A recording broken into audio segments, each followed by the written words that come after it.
Good evening. Since we have a quorum, oh, here, make sure. Look at all you guys. I'd like to call this meeting to order on November 22nd. And please adjust your mics so that you can be heard and be sure to speak clearly and loudly. At this point, our very first note of order is we will consider the open vacancy appointment that had been created at the absence of Michelle Chance. And so the motion from the September 27th meeting, we actually had moved and approved at that time that we would take the candidate who received the highest amounts of votes during the November school board election, which congratulations to Kurt Viner. So, yes. So I would like to make a motion to approve the appointment of Kurt Viner to the open position that is currently on the USD 489 Board of Education. Do I have a second? Second. Okay. Is there any further discussion? Madam President, I was just curious because since we already voted, I mean, we just need to make it more official, or? It was, yes, I understood that we had to make this because we didn't have the name, is how I was understanding it. Okay. So. Thank you for that clarification. Okay, so any other discussion? Hearing none, for all those in favor, please state aye. Aye. Aye. And vote electronically if that comes up. Those, I'll keep going. So those not in favor, please say nay. All right, mission is passed. Motion is passed. Thank you, Kurt Viner. So now you will be able to join us officially in your role as a full voting member. So congratulations and welcome aboard. All right, so everybody, we have a few technical issues, but I think we're good to go. I would like at this point to accept a motion to accept the agenda as written. Do I have a motion? I so move. Do I have a second? Second. Okay. Is there any further discussion about the agenda? Hearing none, all those in favor of approving the agenda, please state aye. Aye. And vote electronically the same way. I'm sorry, just 1 second. I'm slow. I'm writing down. Mike I and... made the motion. And I seconded. Okay. Well, I didn't know who it was, so.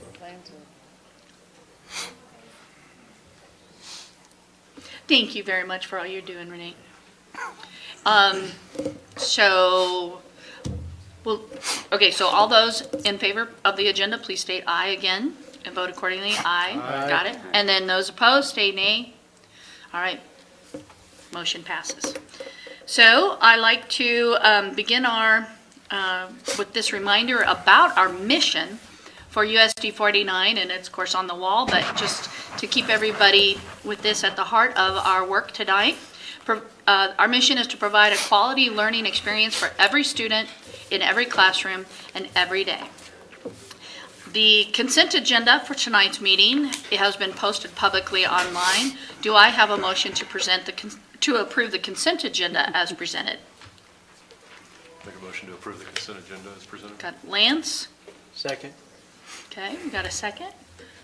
Any further discussion about the consent agenda? Madam President, I would like to pull out financials and personnel, please. Did you catch that, Renee? I'm writing it down for her. That was financials and personnel. Any other discussion?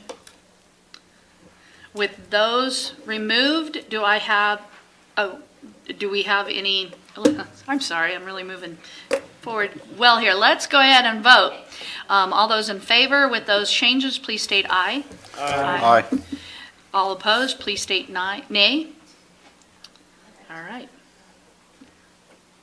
And vote electronically. And so, just a reminder, you will need to refresh your computer and get back into the meeting in order to see the change. Okay, come on.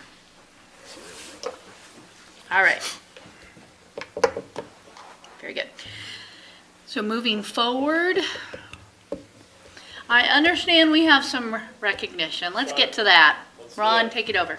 Yeah, we've got a lot of great things we want to share this evening, a lot of spotlights on some students. First, I'd like to bring the Hayes FFFA chapter. Oh, you're back there. Yes. I was like, where'd they go, man? The Hayes We want them up FF. here, right? Yeah, well, I'm just going to have them face you. Oh, okay, sorry. Yeah.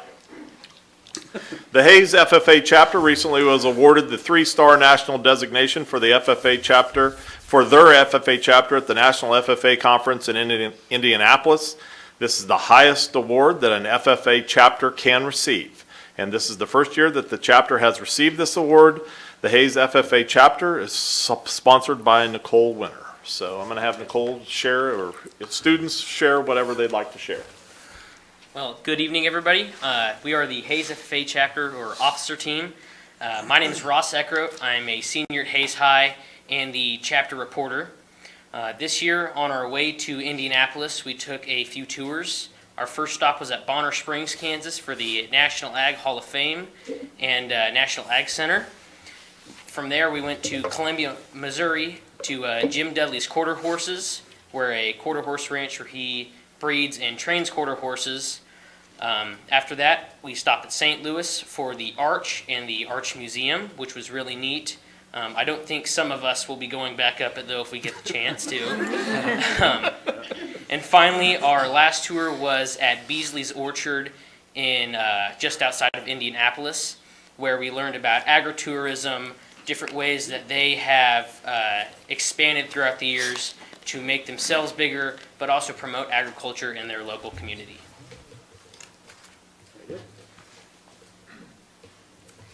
As Ross previously said, we are the Hayes FFA chapter. My name is Carly Neer. I'm a junior at Hayes High this year, and I'm serving as the chapter president. Just to introduce you guys to the members standing up here and the officers. Right here we have Colton Faunensteel. He's serving as our sentinel this year. Micah Zimmerman, she's our secretary. Jaden Faunensteel, she's our treasurer. And then, of course, Mrs. Winter, who is our advisor and sponsor. So I'm going to talk to you guys a little bit more about the award that we received. So as was previously stated, this is a National Chapter Award, and this is the highest award a chapter can receive in the nation. So we're in the top 1% of the nation, and our entire chapter is very proud of that. There's a lot that goes into this. It's just an application that we turn in, but of course we have to have a good application. And so what goes into a good application is a good chapter, of course. So we do a lot of different events throughout the year that help make this application incredible. So we have a lot of community service. So just this month we did 3 different community service projects on the weekends and helped with food pantries and things like that. We also do fun activities for our members. It wouldn't be a good organization if we didn't get to have some fun with each other. And then we also have a lot of leadership events. So one of our favorites is the Christmas Leadership Lock-In, where we have a lot of people come talk to us and help build our leadership skills. So after we have put together this application, we'll send it on to the district, and the district will approve it to be sent on to the state. And once it's sent on to the state, we will be judged there, and we received quite a few state awards. Our officers are holding them up there, and then the state picks the top 10 chapters, and they send those on to nationals. And at nationals, of course, we were in the top 1% of the nation, receiving a 3-star award. So we're all very proud of this, and thank you guys for having us tonight. Congratulations.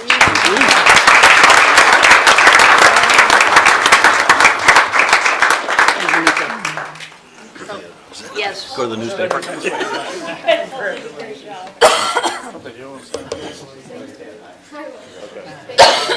My first official duty. Way to go. You gotta just fist Cole, we bump. didn't say Congratulations. turn around. Way to go. Fist bump at the end. Thank you. Congratulations. Congratulations. Hey, you remember me, Yeah, I don't got you? it. Congratulations. Congratulations. Good job. Way to go, way to go.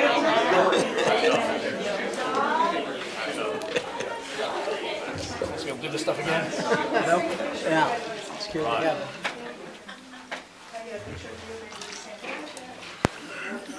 Oh, do you want us to stand? They're missing Amelia Yeager. Photo bomb? Yeah. I was out there. Perfect, right there. Okay, nice job. Thank you. Good job.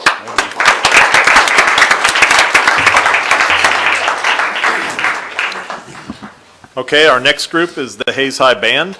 The Hayes High Band recently competed at 2 different marching competitions at both the Fort Hays State University Marching Festival and the WAC Marching Festival. The band received 1 ratings at both festivals. This is the first time since 2010 that the band has received a 1 rating at the WAC Festival. The Hayes High School Band is led by Matt Romey, so I'll let him take it away. Well, good evening. It is truly a pleasure to be here this evening, and especially with such wonderful circumstances. As Mr. Wilson just noted, this was our first overall 1 rating at the WAC Marching Festival since 2010. I got here in 2015, and it has been an uphill climb. The last few years, we were knocking on the door. For those of you that are unfamiliar with the process, marching bands are adjudicated on 5 captions. The first is music, how well do you play? The second is marching, where there's a judge laser focused on feet. The third is called general effect, where they judge the entire show just as a concept. Do all the elements blend together? Are things executed well? There is drumline score, where in some years we've actually had a judge chasing the drumline around the field with a digital recorder in hand, and some years they're in the press box. And then the final caption is color guard and auxiliary, where our flags and our twirlers get a specific score. What makes Fort Hays and WAC very different is at Fort Hays, they only score music, marching, and general effect for the overall.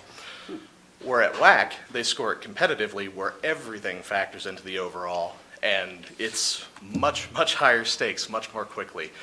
And this outstanding group of 91 musicians, I wish we could have packed them all in here tonight.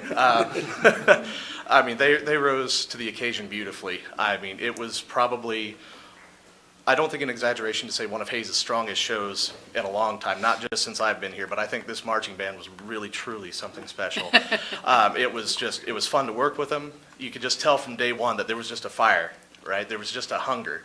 They wanted it. And one of my favorite memories that I think will last forever is our warm-up in Great Bend at the WAC Festival when we had the band circled up in their indoor athletic facility. And I wish y'all could have experienced being in the middle of that circle with 91 musicians just playing with their heart and soul. And just, they wanted it, they went out, they earned it. And for the first time since 2010, the Hayes High School Band came home with an overall 1 from WAC, and I could not be more proud. So, before you, we have a handful of our marching band members.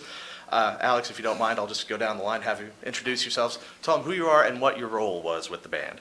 Yeah, my name is Alex Johnson. I've seen you all before. And I was this year's drum major, along with the other one who could not be here tonight, Riley Kirshner. She's a junior, and I'm myself the senior drum major. But yeah, that was my position, and I had a blast. I a little bit spooked standing on that rickety ladder because it's older than I am. But I had a blast, and I'm very proud of my peers, and yeah, it was a great season. Hello, my name is Devlin Yoakum. I am a junior this year, and I am the section leader for the French horns, but for marching band it's mellophone, which if you don't know, it's kind of like, I call it a rip-off trumpet, to be honest. It's not, it doesn't sound as pretty. But my section of 4 went out and we worked hard, and I'm very, very proud of them. My name is Samantha Vesper. I'm a senior this year. I was the section leader for the trumpets, and we had 17 trumpets in our band this year, which I think is quite a lot. But along with my co-section leader, Tyler, we rock the trumpets. I love my section so much.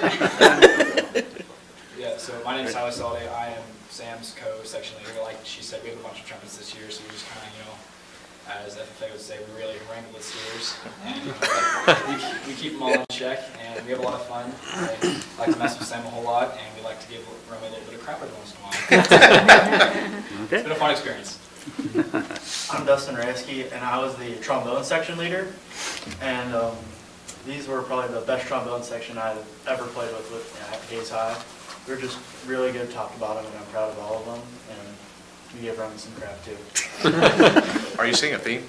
There's something going on. Carson Brookshire, senior alto sax player. We gave the same amount of crap to Romy as all the others. That'd be the thing. I mean, had a heck of a time doing it. Hi, I'm Tavian Waffen. I am a trumpet player, and I thought it was just pretty amazing that first year at Hayes High Band, and we got a 1. So, yeah. Awesome.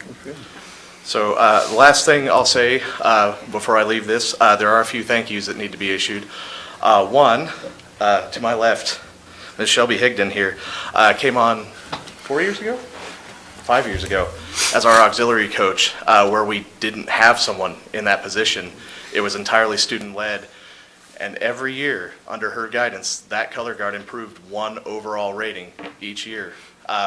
They started at the lowest possible score they could get at a festival, and now we're knocking on the door of the top rating. So she has done a magnificent job with that part of the program.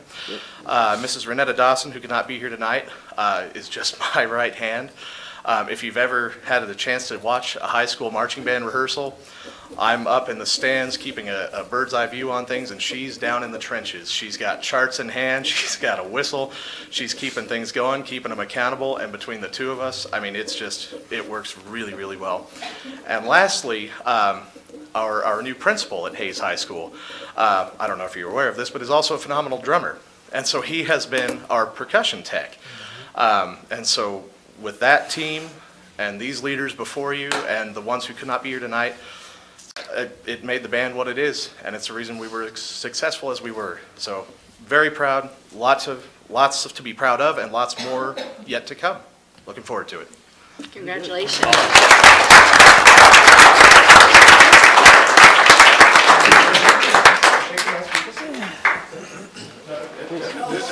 Thank you. When I was spinning the wrong way.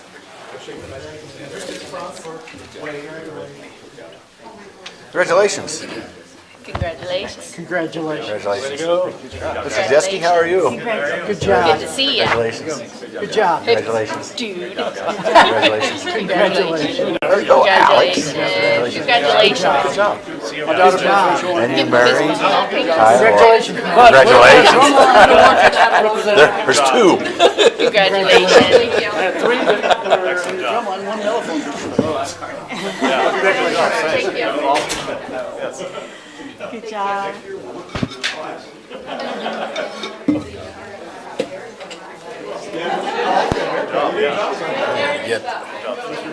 going to have to grow if we're getting in these pictures. Yeah, I'm thinking, I'm growing the wrong way.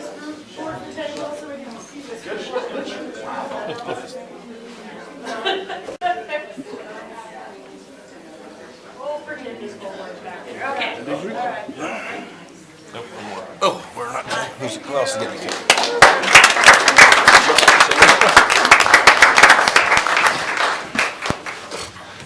Okay, we're going to keep it rolling with lots of great things going on in our district and specifically at Hayes High. The Hayes High girls cross country team finished their season at the 5A state meet at the Augusta 4 Mile Creek Resort. The Indians placed 10th overall.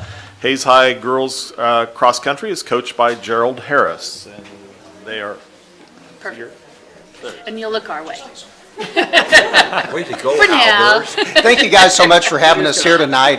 Anytime we can kind of get these girls in front of a crowd and get a little publicity for Hayes High Cross Country, we love it. So, hey, a little bit about the season. We've had a lot of injuries starting off the year. We kind of had some hip problems, some knee problems, but kind of about mid-season, we really, excuse the pun, about mid-season, we really started hitting our stride.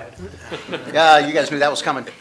And then really this group started really, they bonded well together. They started competing extremely well. We went to the WAC meet where we were third, which, you know, third out of the 5, but we got beat by a Dodge City team that wound up winning their regional meet the following week, and then a Great Bend team that wound up being third at the state meet.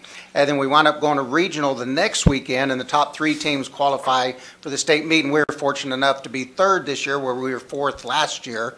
So, and then on to the state meet. We went there with a goal. Some years we let our guard down a little bit, and then we felt the journey ended once we qualified, and then we just went and ran. This year we still ran and we competed, and we went there with the goal, knowing it's tough with all those private schools within 5A and everything, but we went there with the goal of being in the top 10, and the girls ran extremely well and made that goal. And then most of them, even was walking back like, God, I think I even have more. Coach Wolf's going to introduce them here in a second. She'll say what class that they're in. One thing that really makes it exciting for next year, you won't hear the word senior listed in this crowd. So on a positive note, we have all these girls coming back next year. So it's really, it's too early to be excited, but it's easy to be excited coming up next year. And then this is our assistant, Coach Wolf. Dan Dickerson's a wrestling coach, so he wasn't able to be here tonight, but he's done a tremendous job also. I'll start on my right. We have a junior, Avery Winter. This is her 2nd year on the cross-country team, so glad to have her. Next to her is Bryn Kinderknecht, a sophomore. She's also 2nd year. Aurelie Maldonado, who has been our lead runner for most of the last 2 seasons and has qualified for state. Also the last 2 seasons individually, is a sophomore. Next to her is Julia Zagina, sophomore. Nayeli Cisneros, a junior. Brenlin Albers, a sophomore. And Amelia Yeager, who also is a state qualifier for us individually, is a junior. Well, I think that's This handshake right. Way to go, Amelia. nice. Way to go, Miss Albert. Congratulations. Good job. Congratulations. Good job. Congratulations. Go. Great job. That was my first job. Congratulations. Good job. How are you? Good job, Coach. Good job, Coach. Good job. Good job. Are we gonna do the picture thing again? Oh, probably. They're not as tall. We might have a background. I was wondering if the football team would come. He's had them corralled out now. They gotta be outside as many as there are. I'm going to sit for that one. That's what I look like, but all right, go on.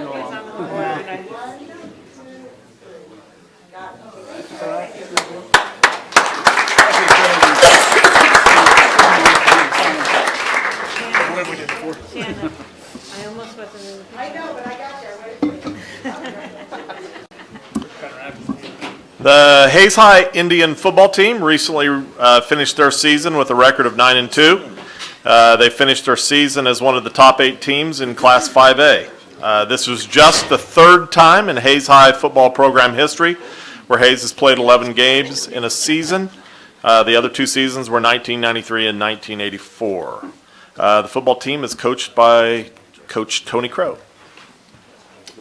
Thank you, Mr. Wilson, and thank you, Board, for having us here tonight. This is, we have here members, I'd say about, maybe a 4th or 5th of the members of the most successful football team in the history of Hayes High football.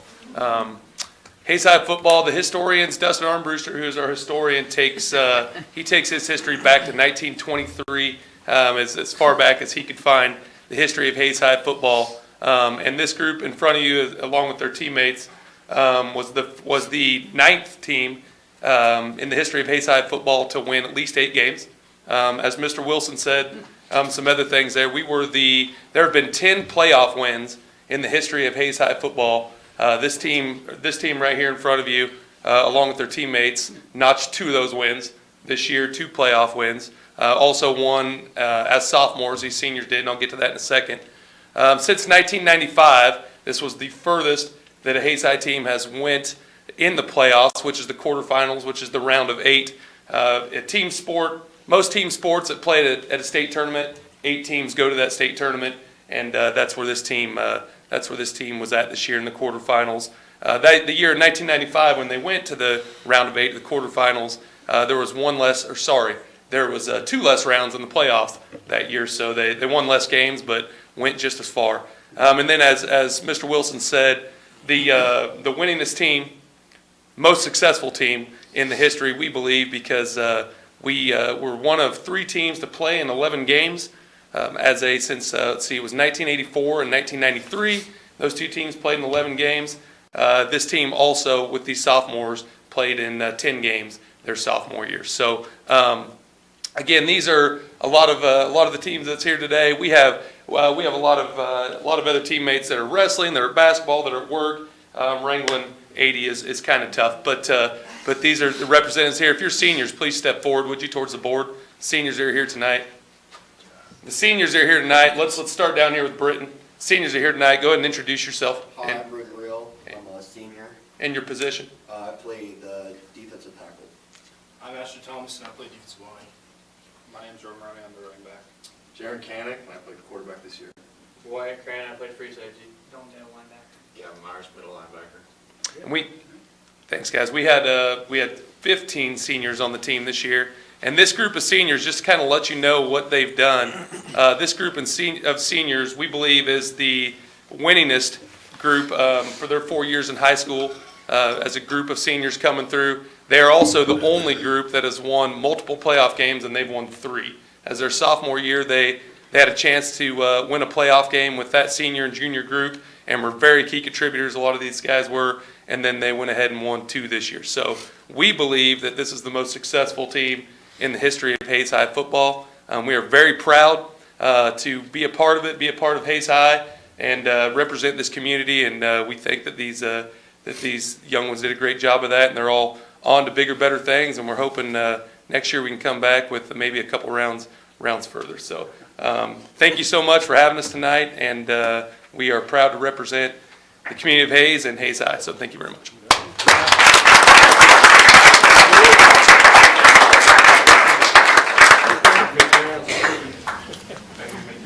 Yo, this one, fist bump, shake it all the way around.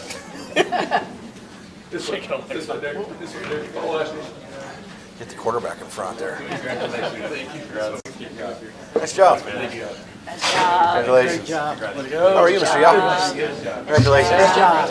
Hashtag. Good job. How are you, Britt? Congratulations. Good job. Good job. Good job. Hi, Roy. How are you? Good job. Good job. Congratulations. Yeah. Ow! Congratulations. Congratulations. Hey, good to see Good you job, coach. again. Good to see you. Congrats. Oh, yeah. Good job. Way to go. Yeah.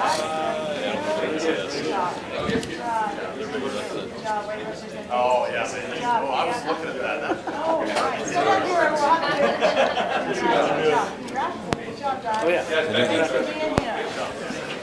I just want I'm to just say gonna that. stay. There's no way. Yeah. You got a bucket, 5-gallon bucket. That's all right. Let's stand on the table. What you gonna do that, Mike? What's that? Yeah. With the lone duck in the back.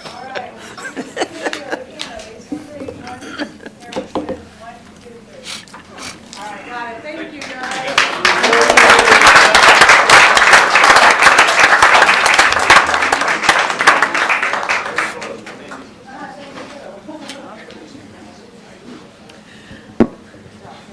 And Mr. Wilson, does that wrap up the That's all spotlight? tonight. Hopefully. I mean, yeah. Next time, let's go for 5. Pretty good award show there. And you can tell that we had COVID that kept us from doing this last year. Oh. So Yeah. it's exciting to be able to highlight really what it is we're doing. So at this time, we do have an opening for public comment. Is there anybody in the audience that wants to? If there is, okay, let me go ahead and read at this point, what we ask of those speaking tonight, that you start out by stating your name and your physical street address where you reside, that you are limited to 3 minutes to make presentations, that you are asked to make only points that have not been made previously. Except to ask clarifying questions, board members shall not interact with speakers at the open forum. And we ask that all members of the public respect these rules so that everyone that wants an opportunity to provide input that has not already been given will have that chance. So I think I saw somebody. Was it Kathy? Were you the one? Kathy Hopkins, 1714 Eisenhower Road, Hayes, Kansas. I honestly just wanted to come up and publicly congratulate Kurt, Ken, and Megan for their run and their wins. We're excited for the new board coming in and as everything changes. And I just wanted to say, hey, great job. And it was an exciting race. I and Megan had to duke it out at the end, so. But just thank you. And I am going to say for future what's going on with this capital outlay, I really hope somebody helps me understand it. Thank you. Okay, thank you. Thank you. Was there any other public comment requests at this time? Okay, thank you, Kathy. All right.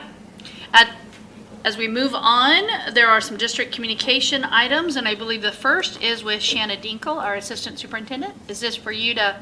Yes, I will share. Do you mind moving your mic, though, to you? Oh, sorry. Thank you. I think I will just connect here. You have attached a PDF form, but I will go ahead and use that during the presentation. So I was going to share preliminary at the work session, and then it did not happen, which is probably better timing in the fact that last week was KSDE's annual conference, and Commissioner Randy Watson shared officially the STAR recognition across the state. So I will share with you from the state level, but also what it looks like from the district level. So it's our report card update. The vision for Kansas, which you've seen, is to lead the world in the success of each student, which aligns nicely with, as you started the meeting, always good to remember our mission as a district which has been here for a long time, tried and tested, and just one that we stand by and is how we do business, is to provide that quality learning experience for every student in every classroom every day. So I wanted to share that. Again, the vision, we do that by ensuring, making decisions, allocating resources for high student achievement, highly effective staff, the effective and positive communications, and effective management of resources. That's the vision we have to help carry out that mission. The state of Kansas, a successful high school graduate, they've defined in these areas: academic preparation, cognitive, technical skills, employability skills, and civic engagement. And again, we used to look at just one assessment, math, reading. Now we know we really, all these students standing up here in front of you, even the ones that spoke in front of the mic, I'm like, wow. They have the employability skills, technical skills. All of that is what we really want and know it takes for our students to be a successful high school graduate. So just a reminder of how the state defines that. This is a little blurry, but I know we shared with you our why, the video, and the work we're doing at each building and district-wide, leading for impact. But our focus aligns with that. It's really on that growth for every student every day. And there are indicators, every level throughout our district contributes to our ultimate goal, or we call it the ROC, through the work we're doing of becoming a successful high school graduate. So just wanted to remind you about that.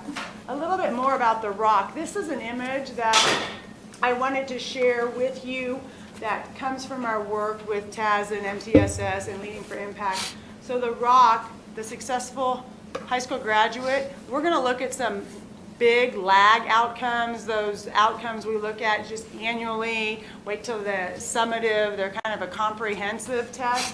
What we're working through as a district within our buildings is, on the other end of that, we know all those little student success indicators, what happens at the student desk each and every day for every student, those are as important, or that's what will help us get to the ROC. We can't wait and just every year wait and see what our lag outcome is. We really need to be focused and work backwards from that.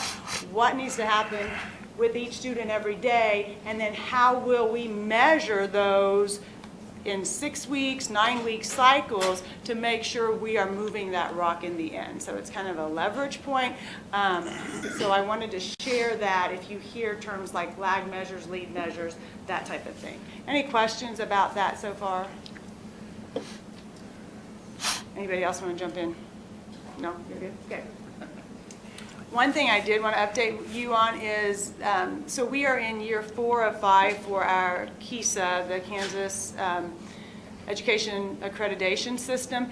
And we really are probably the last cohort. We're in line with them. So this is the 4th year for most everyone who hasn't been through it. And then next year will be year 5 for those that paused. And then as we move to the next cycles of accreditation, there's really no more school redesign. And when we looked at our needs assessment, we were looking at the 4 Rs, the 5 Rs, what KSDE and all the work that's been done over the last 4 or 5 years, what studies say really will help districts be successful and help our students become those successful graduates is focusing on these 4 design principles. So we're all going to be looking at how we can provide that for students and what we'll use to measure that, what evidence of learning, and these will become what we now know as the Kansas design principles. These are our board outcomes. You can see across the bottom. Again, we're in year 4 of 5. So this year and next year, we're collecting this data, and then we will have a visit and be presented for accreditation at the state level. All right, so the Kansas, our goal for graduation rate is 95%. And I'm just going to click through here. Okay, so in their graphic, you can see that they have increased. When we look at the far left, that's all students, high school. When we look at all students from 2015 to 2020, there's an increase, and you can look at the percent there. And then it broke down into subgroups: English language learners, free and reduced lunch, and then students with disabilities. Again, growth is important. We have the goal of 95. There's work to do, but wanted to share where we are as a state. Something to be proud of. And then when we take a look at the district,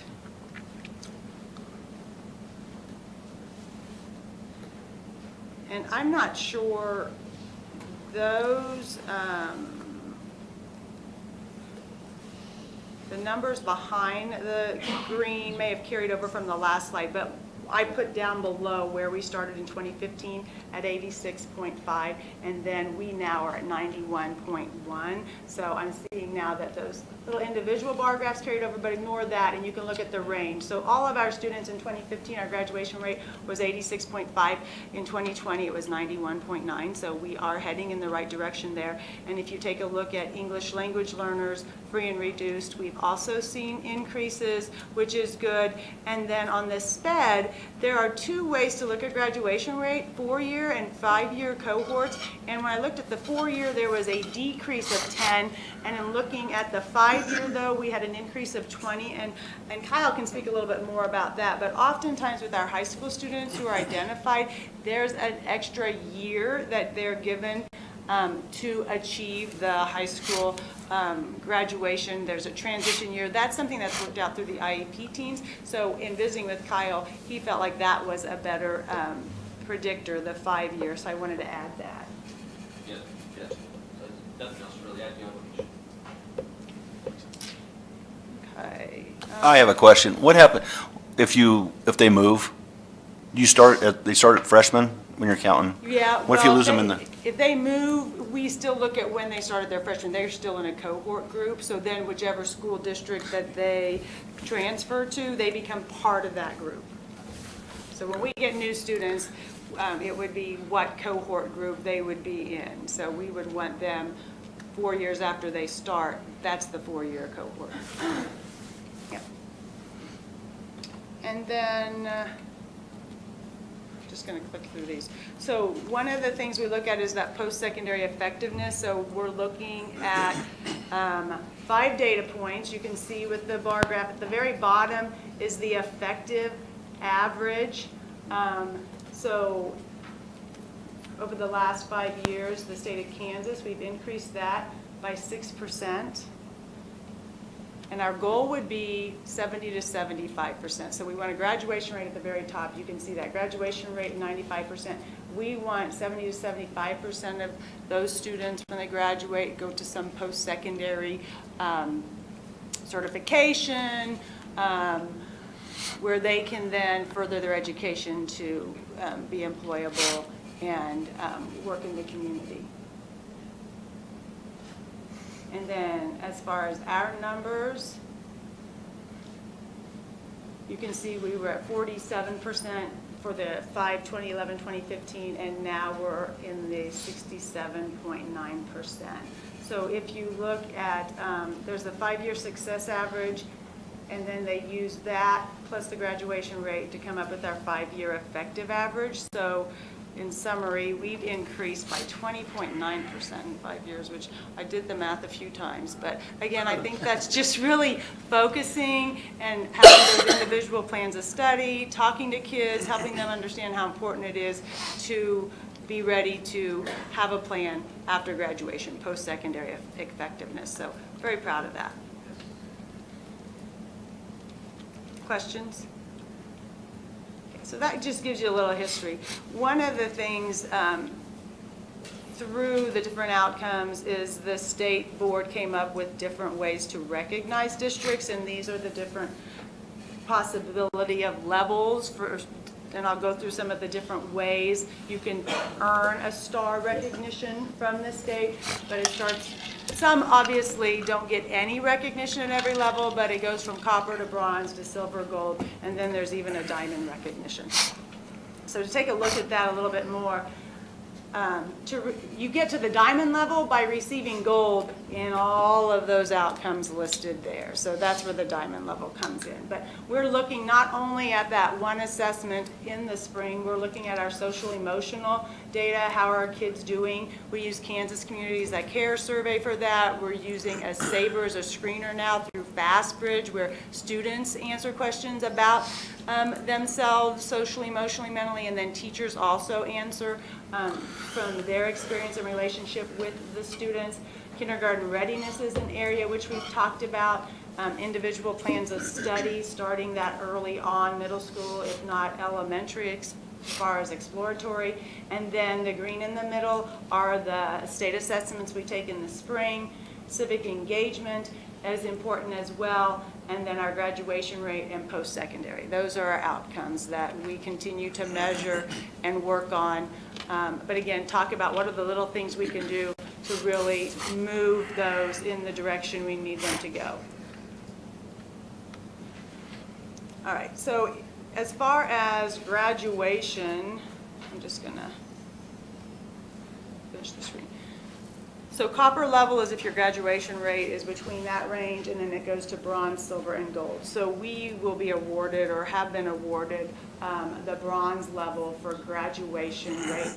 And again, they're looking at the 2020 graduation rate. There's always a little bit of a delay with graduation, and post-secondary is even 2 years. But again, our goal is to move up to the silver. We're close.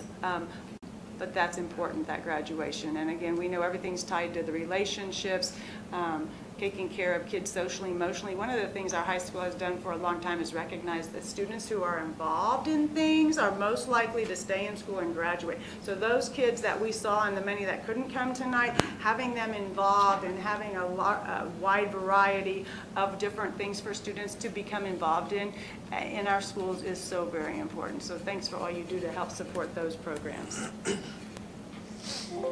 This is what's called our Post-Secondary Progress Report. So I was kind of showing you earlier how we went over 20%. We've increased from way back. They take 5 years and they look at those 5 years, and for each of the years they take the first gold bar as your graduation average. So this is lagged 2 years because post-secondary we want to make sure students are retained and successful, not just like a semester out of high school, but 2 years out of high school. So last year with COVID things, we did not really do recognitions because we didn't have state assessments, but that was a high for our graduation rate in 2019 at 92.9%. And then the salmon color, I'm looking on the far right in 2019, that's the 5-year success average. So that's the percent of students that graduated 2 years out that were receiving some type of what we would say post-secondary success. And then you take those two to determine your effective average, because we didn't graduate 100% of those kids. So that's why when you take 92.9 into 73.1, you get what's there as 67.9.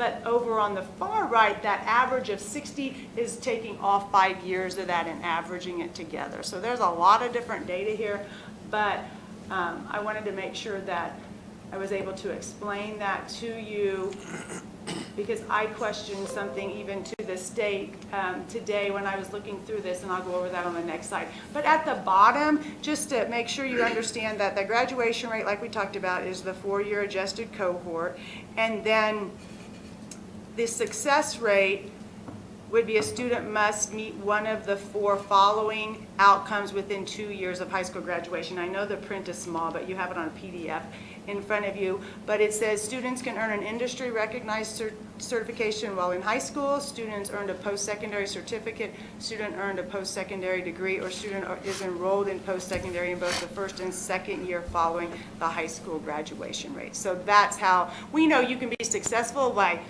going and working in the family business. We know you can be successful by joining the military. That's the other 25 to 30%.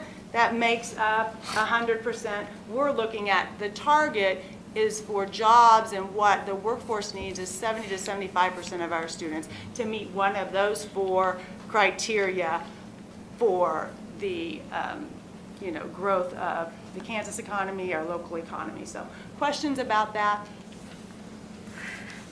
One of the things at the bottom is there's an interval for the predictive effectiveness rate. So they do take a look at every district and community and look at how mobile our population is, and they take into effect some other factors. So they give you a range of where you should fall. So our rate, we are based on some conditions within our community and district. We should be between the 46.7 and the 51.1% range, and we're at 60%, so we're above that. And that is another recognition that the state gives. If you're above your average, there are some commissioner's honors, and we're going to go through that. So we earned one of those. I know that's a lot of data. Any questions about that? Okay, I feel like we should have a drum roll. So where we are, and this is where I really was excited last time. I'm like, oh my gosh, we are in the silver. How come we did not get the silver? So I emailed Brad Nussbander, because he's kind of the assistant who takes care of everything. And what he explained to me is we are at 59.8%. And the report was rounding it, and it shouldn't round it. And so we have got to move up to that. So we are so close to that. But again, we have been recognized and have earned the bronze level in this post-secondary effectiveness. So questions about that? On the bottom of this slide is where I listed those risk factors. And again, we're above where we should be risk factor-wise, but that is poverty, chronic absenteeism, and student mobility. Those are the things that they take into effect when they create that rate. So lots of great things. And we do know a lot of the work we've done this year with Leading for Impact is knowing that it starts before pre-K, everything that's happening in our early childhood complex, and then from kindergarten all the way up through middle school, we should celebrate this as a district, even though oftentimes it's when they finish the finish line with high school. The next one is the academically prepared for post-secondary, and this is the state assessments that we take, and they put together ELA, math, science, and just give us a district average to the number of students, the percent of students that are in level 3 or 4.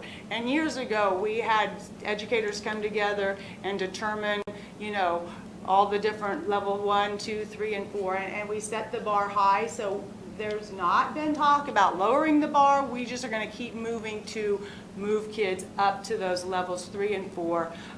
We feel like at doing more of the predictive interims. There's a lot of work at the state level to help prepare kids, but the best way to prepare them is to have instruction that's aligned to our standards. But ELA for this past spring, 2021, 46.41% of our students were in levels 3 and 4, math 36.14, and then science 40.35, which estimates to about 41%, and so we're there at the copper level. Some districts don't even make it to the copper level. We're one of 171 who have earned that copper level. 10 are in the bronze, and only one's in the silver. So it really is it's a high bar, but a lot of that we're doing with MTSS, looking at Tier 1 instruction, how do we do some interventions with kids. I know that we can continue to see growth in this area as well. Questions on that? If not, this is another award. So we were able to or earn this Commissioner's Award with honors because we were above that rate within that standard deviation. I feel like if we get to that 60, we almost were ready for the highest distinction. I wanted to find them in an error in our calculation and have us actually change 2 of those. But something to look forward to next year. So questions about that? If you get to the highest one, Dr. Watson comes and visits your school. So, there you go. Goals. Now, those were all things that, students perform. We can pull the data. We refer to them as quantitative measures. There are 4 qualitative measures, and so rubrics have been developed. We've looked at them as a district. When we looked at them last time, we knew that there were some things that good things were happening here and there, but it goes back to really trying to create a system that's in place for all of those. So there's an application process, and it is not an easy application process that we can, as a district, submit. There needs to be evidence for how you're scoring yourself. So I'm not sure that we were in a place a year ago where I felt that really when we did the rubrics and did them more as a discussion of like, hey, where are we? What are some goals to build upon? Kindergarten readiness was what we had in place most. So with Donna's help and her team, we submitted, and the elementary principals, we gathered evidence and we submitted, and we did earn a copper level there for kindergarten readiness. We haven't got the feedback yet, so we're hoping we can even find ways to move up. I'm hoping though I plan that we will submit an application for the others that we feel like we have enough things in place. What we've been doing with social emotional, now we have that SABRS screener, we have Tier 1 curriculum. Now the high school will be starting something in January, 7 Mindsets like the middle school. We have done a lot this last year in that area that I feel like we now have enough to apply for that STAR recognition. So again, if nothing else, the process of looking at the rubrics, what are we doing, what are we not? A lot of districts share if they have earned and have some things. There are opportunities for us to go and learn what they're doing so that we can try to see if it's something that would be a good fit here in our district as well. So more to come on that. Just wanted to end with our core values, which come up in conversations all the time. Just today we were visiting with some teachers and talked about carrying that banner. And then just ended with, the Kansans can, but there is this link to the Kansas Building Report Card. That's where it houses all of the data. And you can look up any district, and that's where they update that. But it is updated with the new data at this point. All right, questions? So if Randy Watson comes out, you guys get knighted or something? Yeah, not sure how that works. Thank you for Mrs. Dinkle. Yeah. Yes. With the new Fast Bridge and some of the new testing that we're doing, how are we comparing that to previous years so we can see how we're doing? And or are we still doing some of the same assessments? I know we're doing the Kansas assessment. Yeah, Fast Bridge is different. We are doing STAR Renaissance, so we really, probably, I don't know that we can make comparisons, but we will have this winter, we're starting the winter screener in a few weeks, so we'll have a second data point, so we'll be able to look at more reports to see if kids are on track. But it's nice because there are some teachers using that to do some progress monitoring. It's all built within one system. It's more skill-based, and obviously this is more standard, so some of us at the district level were able to do some virtual webinars, so we're looking at that and going through the data with teachers to look at skills and what kids are ready for next or what gaps there may be. And then, like I said earlier, the predictive interim, there are some tools that we can do to help give some information based on how we're doing in alignment to the standard. So we look at them in 2 different ways, but I don't really have a lot to say comparability at this point. I think the more data points we get will help us to know how to revise Tier 1. That's the first step in looking at the data is what does it say about tier one that Is this all kind of like a kids base need. year then? Because it's Yes. got new data that we're dealing with. Right. So comparing apples to apples, I guess, when we're looking at this, do you have certain districts that has the same demographics as we do, and we always look at them to compare? Well, demographics change a lot. So on the building report card, when you run a report, there is a place where it can say similar schools. Oftentimes I click that and it says no data. So it's just hit or miss as to if it's available or not. That's put together on the backside of KSDE, but that would be what we would look at. It's really more about our own growth though. In comparing ourselves to our own Right. successes. Right. And so, I mean, granted, this view of education from a Board of Education is new for me, but I like the fact that I don't think I heard you once say ACT scores. No. And I like that. We're looking at so much more than just that one dynamic. And of course, I think too, we probably can anticipate COVID and the impact of the COVID year shutdown is still an unknown, but we have done what we could to control all of as much as we can to get us. I mean, we didn't know we were going into a global pandemic, but at that point, we were as strong as we could possibly be going into that. And we timeframe. should do though, whether it's a work session or I will have Fred come because he is the test coordinator at the high school. And we do a pre-ACT for our 9th graders, and then for our 11th graders, we have some work keys, but some ACT. So we have that. It isn't part of the report card, so I didn't add it to this, but we definitely can share where we're at with that. But you're right, we're not looking at one thing. Yeah. It's, you know. It's a more full picture of the Right. student Right.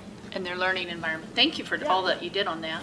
Other questions for Shannon? I know, listening to Dr. Watson, he talked about what you went over tonight, which really is good with the accreditation program and everything. And he kind of ended with every school, every district, the challenges to be able to catch everybody back up from our COVID years and what we're doing, whether it's summer school or whether it's like the mental health that we are looking at already in our district.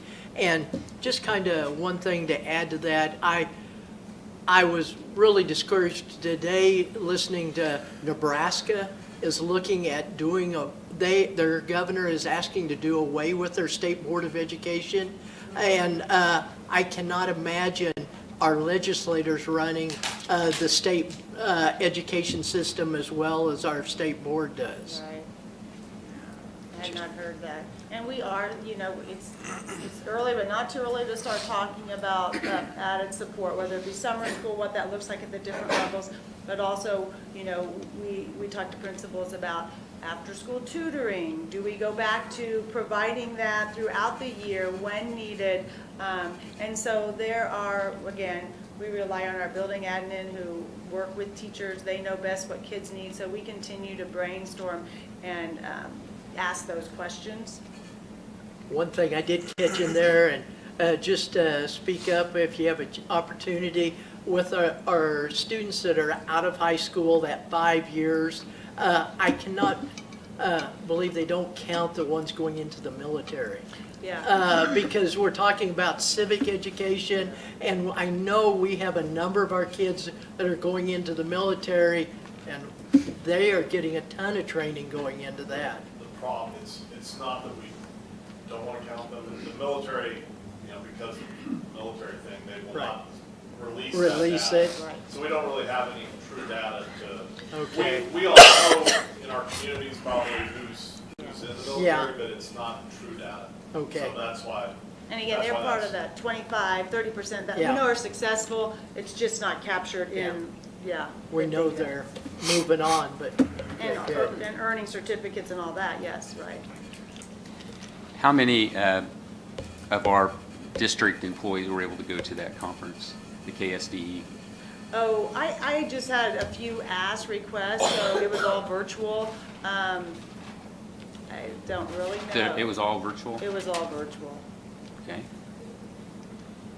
Okay, nice. all right. Well, moving on, it is time for our superintendent's report. Ron, you want to? Okay.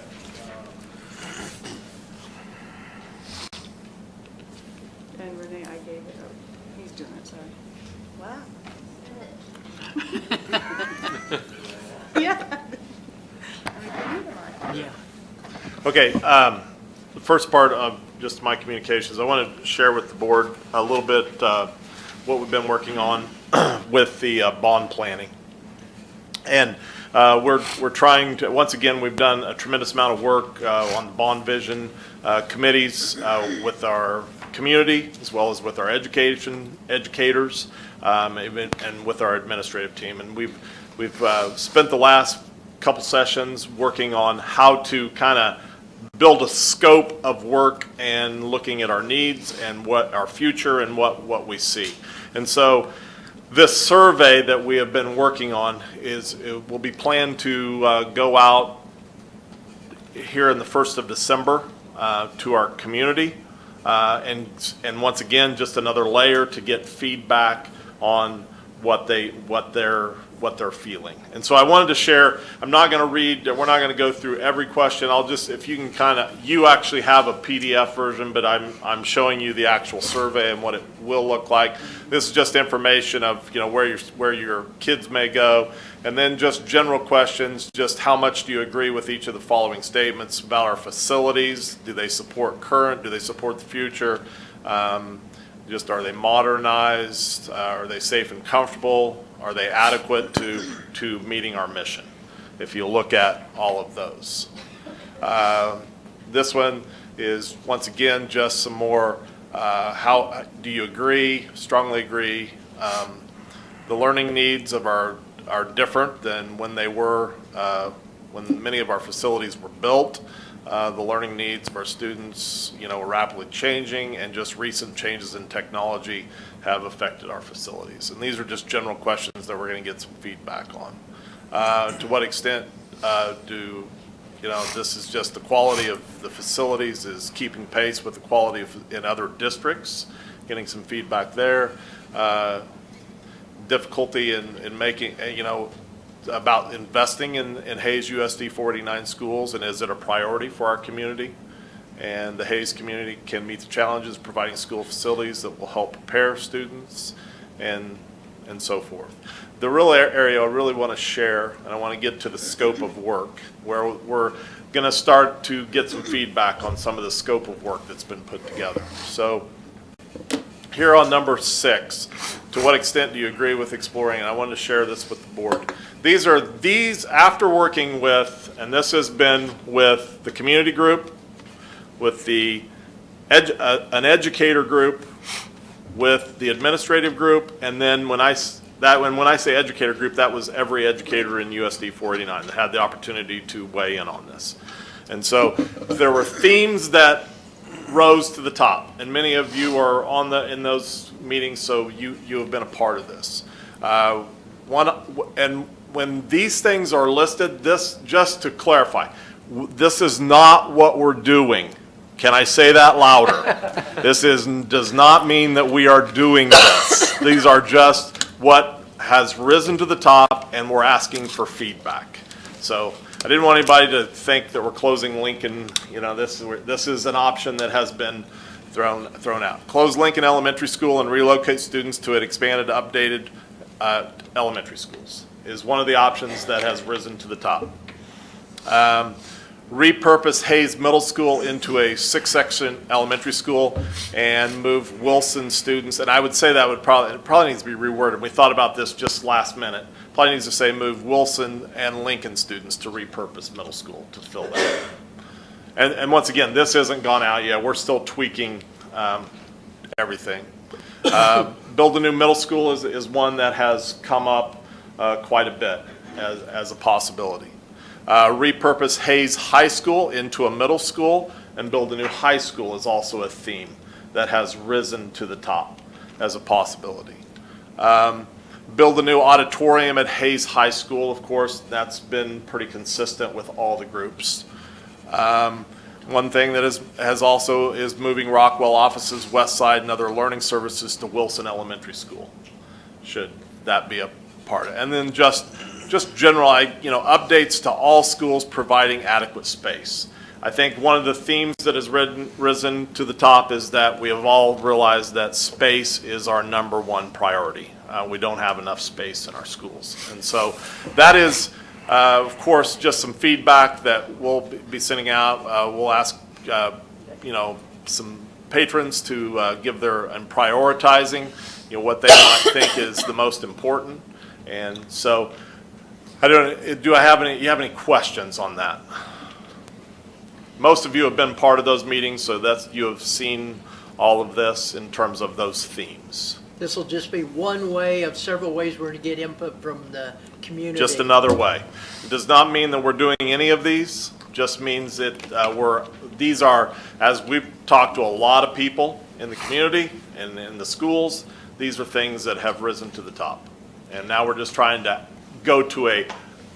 reach out to a broader group of people and get the feedback.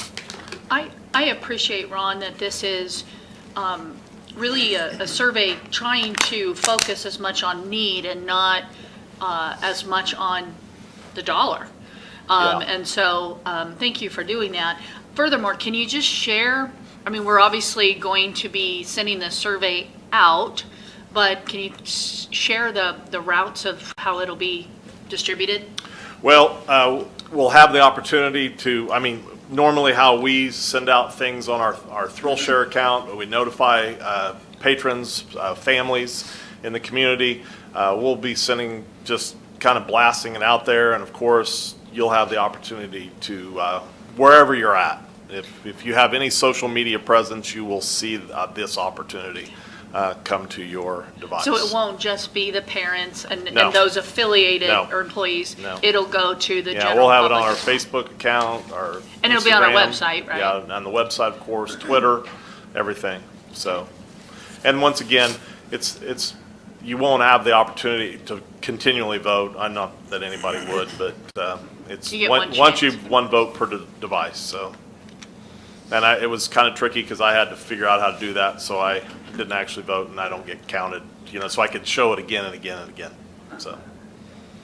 Just wanted to share that with the board, and if there were any questions about any of this, that, we're just asking for feedback. That's what we've been working on the last couple of weeks and trying to really get this survey built so it kind of gets the information that we really feel like will help us make the best decisions.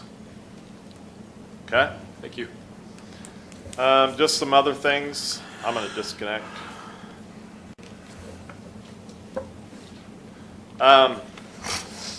COVID, it seems like I haven't talked about COVID, but I thought, well, let's talk COVID here real quickly. November, that's why I've always tried to share that things were really good at the beginning. Well, we had a little bump at the beginning of the year. Things have gotten really good. November has been the month that we thought it would be. Just for example, our 7-day average, and we keep a 7-day average of new cases. Our 7-day average last month is we were getting 5.6 cases every 7 days of new positive cases. This month, right now, our 7-day average is running about 20.1. So you can see that November has been a rough month for COVID. Interesting. This is probably a good thing. Last year we had 23 cases, but here's the good news. Last year we had 23 positive cases at this time. It was actually yesterday, but in looking back at our data, we had 23 positive cases, but we also had probably over 150 quarantines. Now, today we're at 21 cases. And so, if you look at a year, we're still the positive cases, we're still in line, and our quarantines it's technically not zero because some people are choosing to quarantine instead of mask, but it's relatively small. So just thought I'd share a little data, just some information. We're still doing testing. We offer testing for any school families that want to, when we do that on Tuesday and Thursday morning.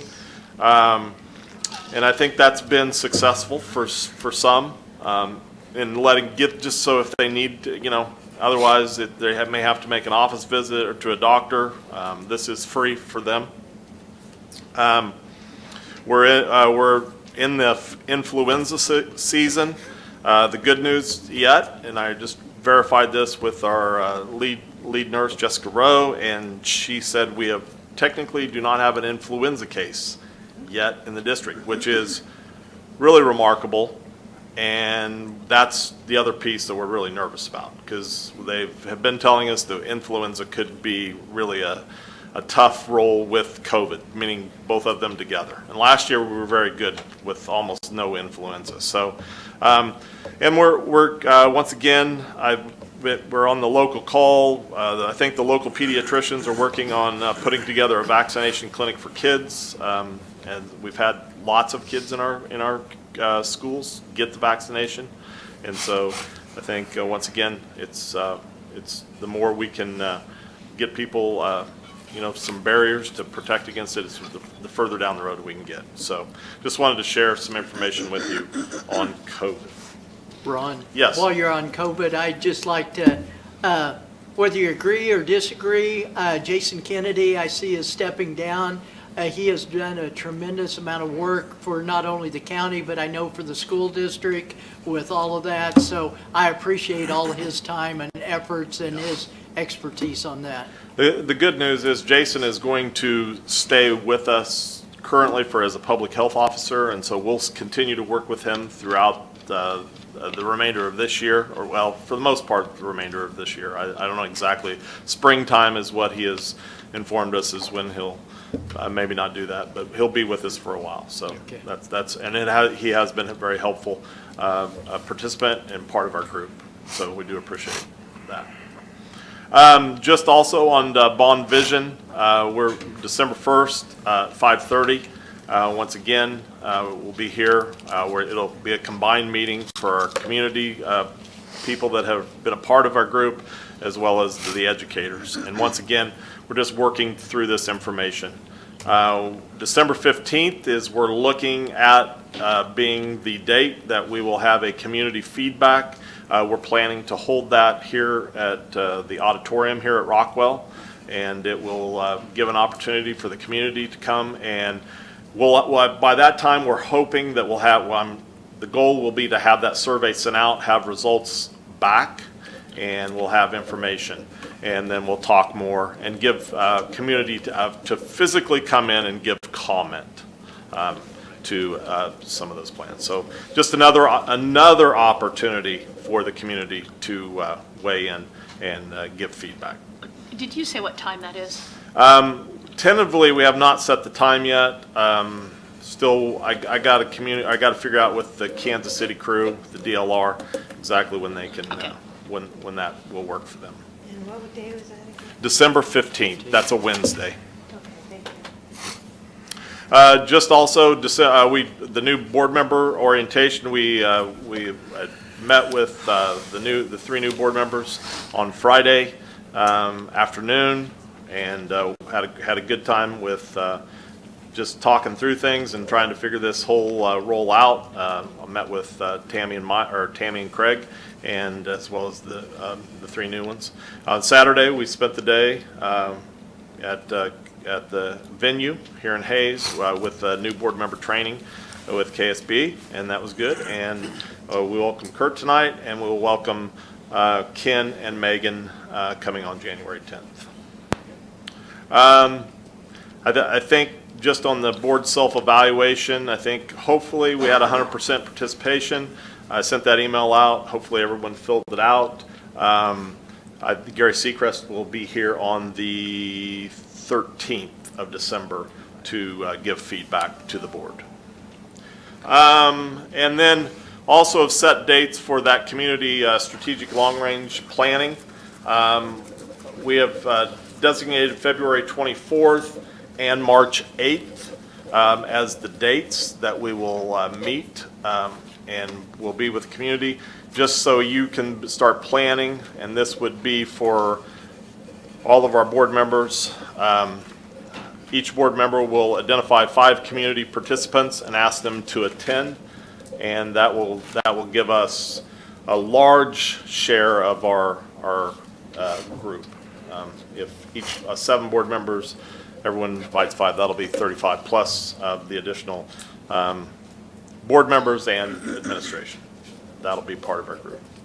And the last thing is, we had a request for a device for a board member, and so we were able to do that. And I just want to make sure that everyone understands, if for some reason you need a device, I wanted to offer that to everybody. Well, it's not that we're purchasing a new one, we're just going and finding what we have in our tech department. And so just let me know, and we'll get you set up. So that's all the communication I have, unless you have any questions. Thank you, Ron. Mr. Wilson? Yeah. Can you just explain a little bit about the onboarding process? Who developed the agenda, and how did that work? You mean, what, are you talking the KSB or my? No, the 19th. 19th, that was myself that had developed the agenda. Okay, so did you have any feedback from your other board members? Tammy and Craig were there, and they can give feedback. Okay. Would it be possible on items like that you could carbon copy so that we know? I mean, that was important. I mean, I brought that up several times, and it was important that I didn't know anything about it. I reached out to both members and didn't even know until after the fact. So I would appreciate it if you could just and carbon it to the whole board. That's one thing that we heard at that new board member was, if one board member knows, all board members should know. And so I think that was good advice, and I would appreciate that on future items like that. And thank you for following board policy. It looks great when you have the president and the vice president with you. We had a very productive meeting with all 3 of the new board members. Answered a lot of questions, presented information. So I think it did what it was supposed to do. And I believe it was the same board orientation material he used for us. So would it be possible that I get a copy of that? Because I appreciate get that information. Thank you. And you would have received it too when you went through. Yeah, you have a copy, but I can resend it. That'd be great. Thank you. Okay, anything else you want to add, Ron? No. All right, well, so hopefully you refreshed your computer. The next action item would be what we pulled out from the consent agenda, and that was financials. So I guess Alan, you want to share why you wanted that pulled out? Yes, I wanted to ask Chris maybe a couple questions. On the, I noticed that there's a asbestos abatement or a fee for that. Can you give me some ideas of where that's at or how that's? Which list of bills are you on? On the register, yes. So, is that Is it one of the second one, which? November 9th, 2021 list of bills PDF? Is that what you're referring to, Alan? Yes, I believe so. I'm looking forward to it. Or November 23rd? I'm trying to think it was just on the financials for this. So I think that was probably, I think in the last month, our asbestos officer, so John. It's Aaron. Aaron just received Aaron training. Gray. Aaron is our asbestos person. Every 2 years, he goes to training to recertify. It was that, I believe. Yeah, it was. He just recently completed. It was a company, it said on the description that it was abatement or testing. Is that just for his training? Yes. $3,000 for a training? So it would have had, I'm not looking at it right now, but between registration and then travel, expense, hotel, I think it was 2 days. If you tell me which. It's on 11/9/2021.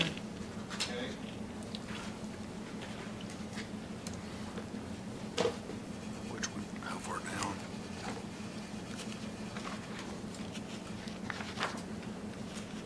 page? Page 10 of 17. Yeah, I'm, that's what it is. Is that what it is? Yeah, Is that training? yeah. Okay. Yeah. Okay. Also, I think it's invoice number 44. I don't know how it, or what page it might be. Oh, it's on page 2 of 17. The dry lane construction, was that for the new addition or the office space over here? No, Brick block and mortar, grout, rebar cleaner. I think it was for the secured entrance at Wilson. He did some brick facing for us on the part of, New entry? yeah, the outside. Do you have a total breakdown of all the, what it costs to do that office space over there? Because didn't they work over there, dry lane, didn't they help with that project? yeah, I think he's done some of the work. It's all through. Commercial. It is all through commercial. Yeah. Commercials, these subcontractors. Oh, I'm sorry, I'm not talking about Wilson, I'm talking about over the maintenance office and the new conference room. Do you have, you have a list of all, how much that costs? We really didn't have a breakdown of that. Yes, sir. Yeah, I can get that. I was thinking that we had added that back when we did it, but I'll. Okay, I can get with you on that. You're talking about for the training room here or for the offices? Both, all of it, that whole I think at that same time, remodel job. We did some walls and some different renovation stuff at West Side too. So I'll Okay. tease those out, but it would have been across like a couple of 3 different things. We typically use like that summertime lineup jobs throughout the summer. So I know there was block work in those offices. I think there was block work at the cafeteria and bathrooms at West Side. I'm not sure what else he did. Yeah. But we'll find out. Okay. And then the items on page 13, it's the Pure Zone list. One of them is the $45,000. That does not have to be bid. On page what? Which page? Page 13. I mean, it has Pure Zone, all the way through Pure Zone, and it ranges from $200, $37 to the biggest one was $45,200. Right, those are all supplies, and like we talked about before, those are all under that state bid, so they're pre-bid by the time we're getting to them. That's the part that we talked about in January-ish. We'll be putting together bid specs and bidding all of the cleaning supplies for next year. But all of these purchases are under the state bid, so they're pre-bid already. Any other questions or discussion regarding financials? There's like some of them just say Lincoln, some of them say Wilson, and then like that one just says cleaning supplies. Are they not described? That's just all district, and why are they broken out that way? Why do you have so many different? I'm just trying to understand this. On these Pure Zone bids or if purchases. they're specific to anything that we purchase, whether it's cleaning supplies or anything across the budget, if it's specific to a building, then we code it to that building. We have a couple of different places that we end up reporting building level expenditures. If it is not tied specifically to a building, then it typically goes under what we call Rockwell or Central Services, so it gets distributed out among all of them. The name, if you're looking at the description,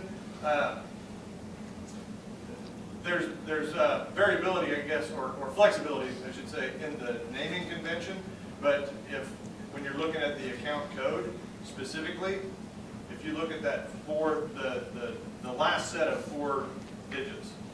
So there's a 2-digit to start with, that's the fund, and then there's a letter that'll say that it's an expense account. We also have R for revenue account, right? Then there's a function and an object, that's the 4-digit number, and then a 3-digit number. Those are state specific, so all of that stuff is defined by KSDE and goes into and how we track things through the state budget. That next set of 4 numbers, and then the last set of 3, but specifically that next set of 4 numbers, that's a local number that we use. If it starts with 0, it's a district-wide. So if it's 0 and then any set of strings. So 1 is high school. So if it starts with 1, that's a specific expense to the high school. If it starts with 2, that's a specific expense to the middle school. On up, 3 is a Laughlin. I can get you the, Okay. the code for that. Are you, well, I was just looking just to make sure, like Hayes Middle School is at 06? If it starts with a 0, 06 is the middle school? No, it would start, so the last, so the set of 4 numbers on the right. Are we talking about, not the invoice number, but under the No, account? not the invoice number, the account number. Okay. Yeah, it's all, everything that we do is tied through the accounting, because then that's how it all feeds back into KSD's budget. And did those change when you got the new software? Those They numbers? did. The account structure, yeah, everything about the account structure changed, and it gives a good chance to get lined up really with KSD over the years. Well, actually, KSD has changed, had changed the accounting handbook years and years ago, post Alio adoption, and so through the whole implementation of Skyward, it gave us a good chance to go back and basically rebuild and match KSD's accounting handbook. Could you send me those codes again so it's easier to be able to say, okay, this is coming out of the Hayes Middle School code? That'd be helpful to me, thank you. Probably to all of us. Yeah. Because I know I called you usually before board meetings if there's any questions on this, and you had given me those codes since I had specific questions, and you answered all my calls before the meeting. Well, I'd like to entertain a motion to approve the financials then as presented. Do I have, So moved. and a second? Second. Okay. Any other discussion about financials? Hearing none, go ahead and vote. Please state aye if you approve. This will be a manual vote, I'm sorry. Okay. All right, so all those, hands and voice. All those in favor, please state aye. Aye. All opposed, please state nay. Okay. All right, moving to. Can you do the nays again? It was unanimous. 7-0. Yeah, thank you, Renee. All right, and so, the personnel, let me get to my, we pulled the personnel transactions. I would like to, before I forget to do so, and I know, Alan, you had asked for that, but I'll come to you, but I'd like to at least congratulate the 3 who are retiring. Tom Frost, after 17 years with the district, Renetta Dawson, 6 years with the district, and Diane Mason, 28 years. And of course, welcome to all those new faces, and continued best wishes for a great year. So, Alan. Well, I'd like to, I don't know about some of the other ones. I'd like to congratulate them too. I know that Tom has a event that we should have got an email on November 30th. He's done a great job in helping our district for a long time, so that's, I'd like to congratulate him also. The other things I've talked about is to somehow get more information on this report. Basically, like the basketball coaches, if there's some way that we could just note that, are they Rule 10 coaches? Are they all certified people? It'd be nice to be able to see how many Rule 10 coaches that we have. I mean, that might be a problem that we have. Also, even their certification on some of our pairs, if they've got a teacher certificate, it'd be nice to see, well, we've got really highly qualified people there. I know it's not required, but just helpful to see how we're doing and be able to compare that. And so I know that we've had other items in previous years that were added to that report, and it just seems like it's at times hard to be able to approve when you don't have. I'd like to have more information if possible. We might be able to handle that tonight. It's just a time that I wanted to have discussion on this personnel. Okay, duly noted. Is there any other discussion? All right, I'd like to entertain a motion to approve the personnel transactions as presented. So moved. So moved. Then do I have a second? Sorry. Second. Okay. Hearing a motion and second. All those in favor? Do we still want to do this? Can we do this electronically, Renee, or? No, this will be electronic. Who seconded? I don't know voices. Lance did, sorry. Thank you. All right, all those in favor, please state aye. Aye. Aye. All opposed, please state nay. Okay, it passes unanimously. All right. The next, oh, there it is. Okay, so you should have there. Mine's giving an error, so there may be something there, but, okay, so Ron, moving on. There is some policies and procedures for you to share. I guess your time. Okay, real quickly, I'm going to start, and I will turn this over to Donna. But just a few months ago, September, Office of Head Start was sent a letter just that said wanted the employees to become fully vaccinated. We have been working with our State Department and trying to get some guidance. Credit to Donna and her team as they've put together a policy to meet this requirement from the Office of Head Start and The National Office of Head Start. Yeah, and it's federal. And so I'm just going to let Donna talk a little bit about the policy and then give you guys a chance to ask some questions. Okay. And typically, I don't always bring our policies here. Sorry, it's moving down on me. Because typically we follow USD 49 policies, but we also have a set of policies just specific to early childhood connections because of some of the federal regulations. So this policy is just specific to early childhood connections, not to the whole school district. So I just wanted to clarify that from the beginning.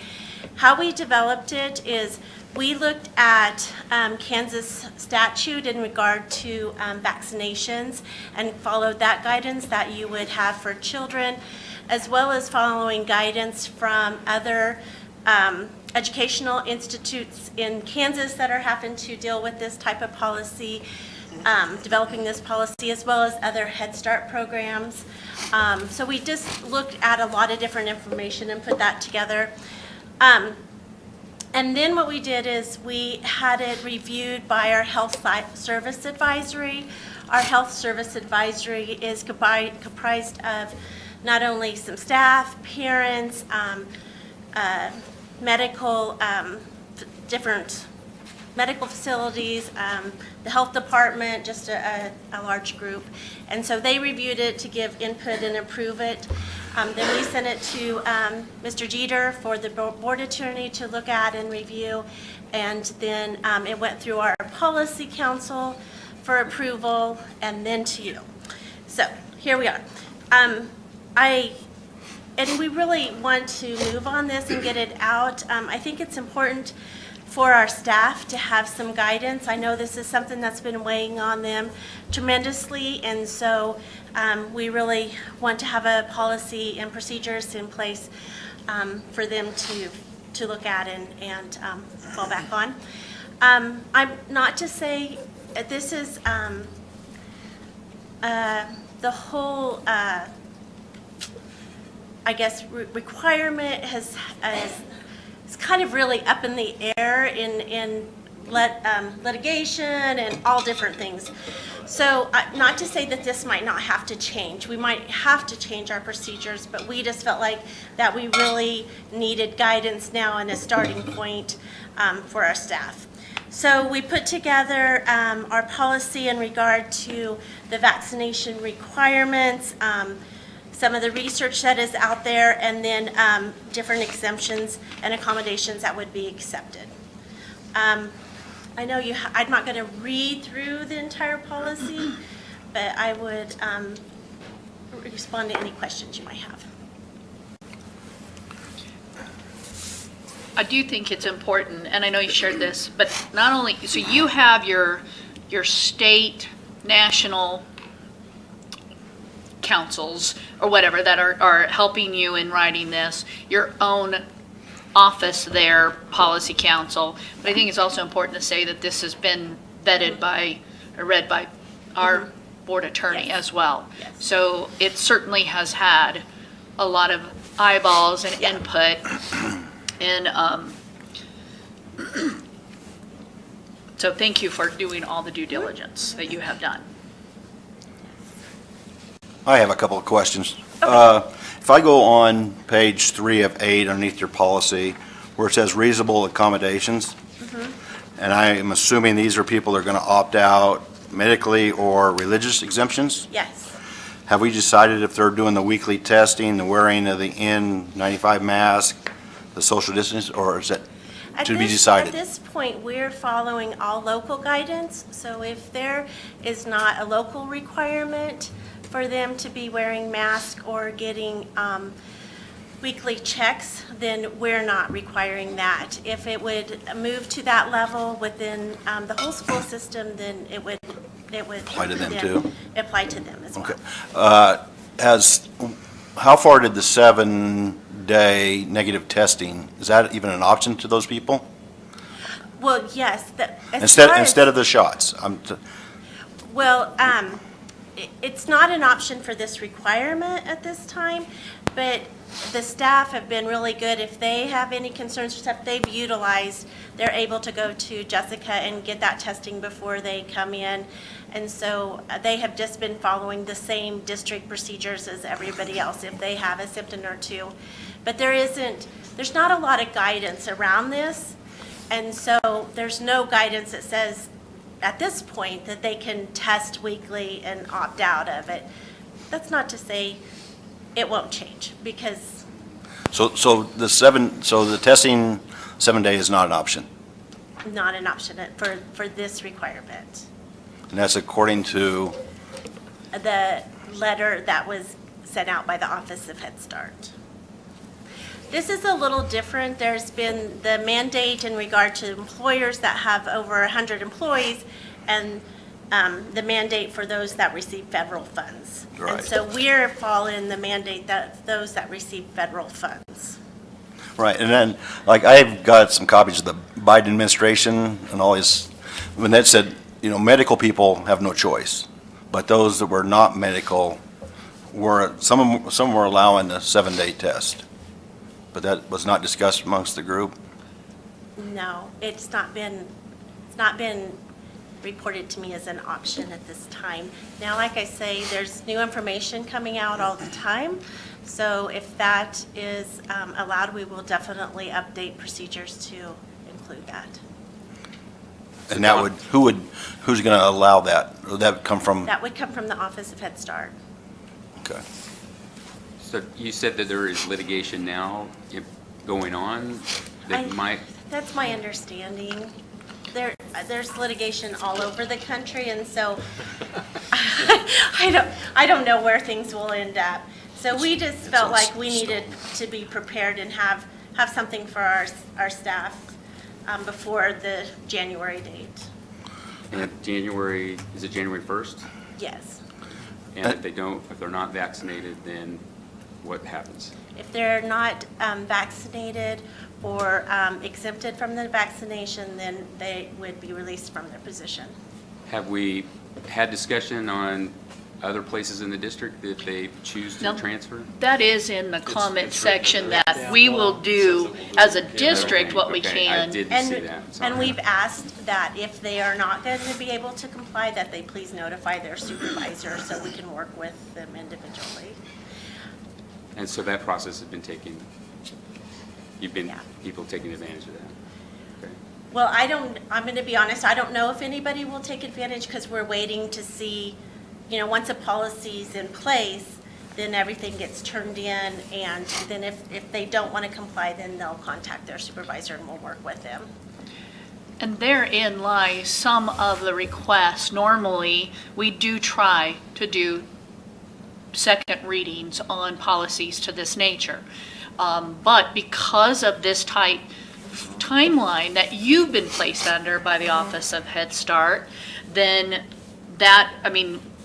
we would be doing a disservice to local people as a school board if we don't take action tonight.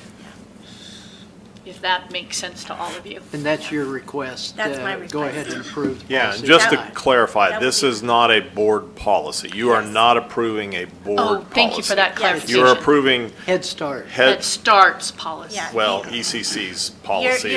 Thank you. Because you're the governing body, you have to approve policies for us specifically, and so it's not a district policy, it's just a policy for us. But I would ask that you approve it so we can get it out to staff. How many people affecting? How many people are affected? How many in the ECC is going to be affected by this? Well, we have about 80 staff members, and we have about 54% vaccinated. But then this policy, how it reads, it also will cover a few people that come into our building, so we will have to work with them as well. So 90? Yeah, probably. So this, any volunteer or anything would have to comply with this? If they're there regularly, yes. If we, are there other policies that we have to, I mean, if we were approving this policy, do we have to approve all your other policies that we're Yes, you not do. part of that? Yeah, It's yeah. just on that policy thing? You do have to approve all of our other policies and procedures, and you have in the past, we just haven't updated any that need to be brought back for a period of time. I thought earlier you just said that not all policies were approved, but you're saying they are, just that not, you usually don't bring them. Yes, you approve all of our additional policies, but I only bring them one time. I don't bring them every year. We just bring them one time, and then if they're updated or changed, then we bring them forward again. And the timing issue between now and our next meeting is what? Just because you want to get it out to your staff? Yes. They have not seen this yet? Well, I have given it out to Health Service Advisory. It was put in the agenda here. I'm assuming some of them have, but I've not officially sent it out to them. But even at that, there would be a domino effect that's going to take place, that there's not action employees can take until they know what is indeed being asked of them. And it would allow for our district to be able to reposition any requests, which the more time we have to do that, I think would fare everybody positively. If litigation would happen next week, how would you tweak it, or how, if we Well, it approve depends this? on the outcome. That's why we put in there, in the procedures, this is subject to change as more information comes out. And so if more information comes out, then we will adjust it as needed. And if it changes the policy, then I'll bring it back here. I mean, that's hard to know. There's lots of different litigation out there that could change the direction I've learned over immensely. the past 2 years, I'm not guessing on anything of what might happen. At this point, I would like to make a motion. Is the correct way to approve the ECC COVID vaccine policy and procedures as you have written? Do I have a second? Second. It's been moved and seconded. Is there any further discussion regarding this policy and procedures? I'm a little concerned that, we got this Saturday. Which, I mean, I think though you're understanding that it's a time frame that is also, And I'm trying to see what the time frame is, I mean, because we're forcing them to make their decision as soon as possible. Is that what time frame is? But I'm not sure We're we have not. a The choice. federal. Do we have a choice? Yeah. Isn't this a federal mandate that It's we're a federal trying to let mandate, people know and right so I away? would we're just like not to give placing them the January Yeah. 3rd If deadline. we don't Right, I like it, you understand can't that. not do it. So the Right. January Unless I'm 3rd is mistaken. happening whether we participate here locally or not, which could put us in, I mean, if we don't, we could run the risk of losing federal dollars, is that?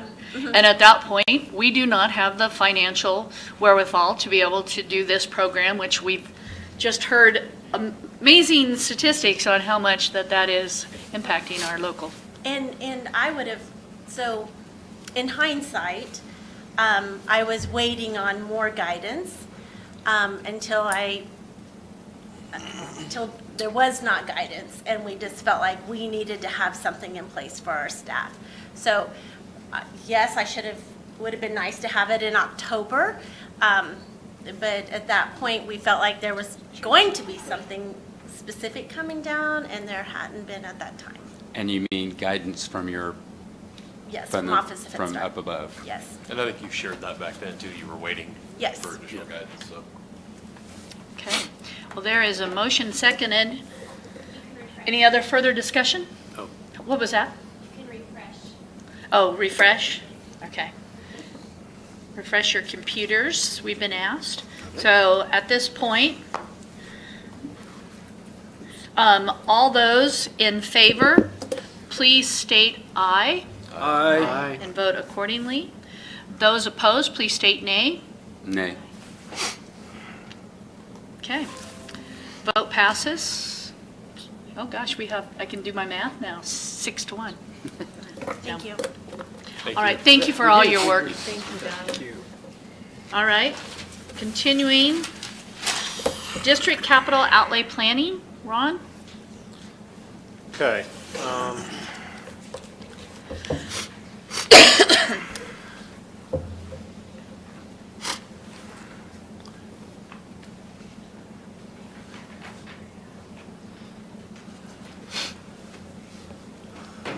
Okay, one of the things that we have really, I think as a district, been really working hard on is in terms of trying to get information out to you guys in terms of what we're doing with capital outlay. And last year, we kind of showed, this is the first year that we kind of set up this I guess, graphic to just kind of keep you informed of where we're at.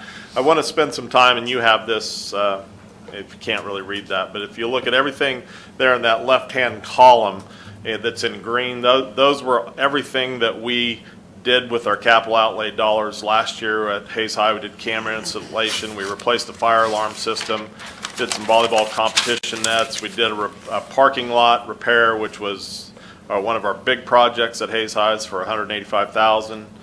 Hayes Metal, we did fire door replacement, did some cameras. O'Laughlin, we did the new security entrance. We did a bathroom. Roosevelt was the big project last year. We're still working on that. I mean, well, we're finishing it up, I should say. And we still, I think we've got a walkthrough here. Was it today? Today, okay. And that, just to kind of do the punch list to see where we're at.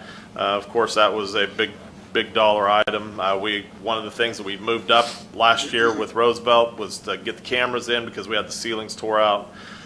Wilson, we did a secured entrance that we're still working on. And, transportation, we filled in a big hole in the ground, which just gave us some sense of security that we weren't going to cave in at some point. I think Russ was really excited about that. I'm excited too, superintendent. And then we worked on some roofs here at Rockwell.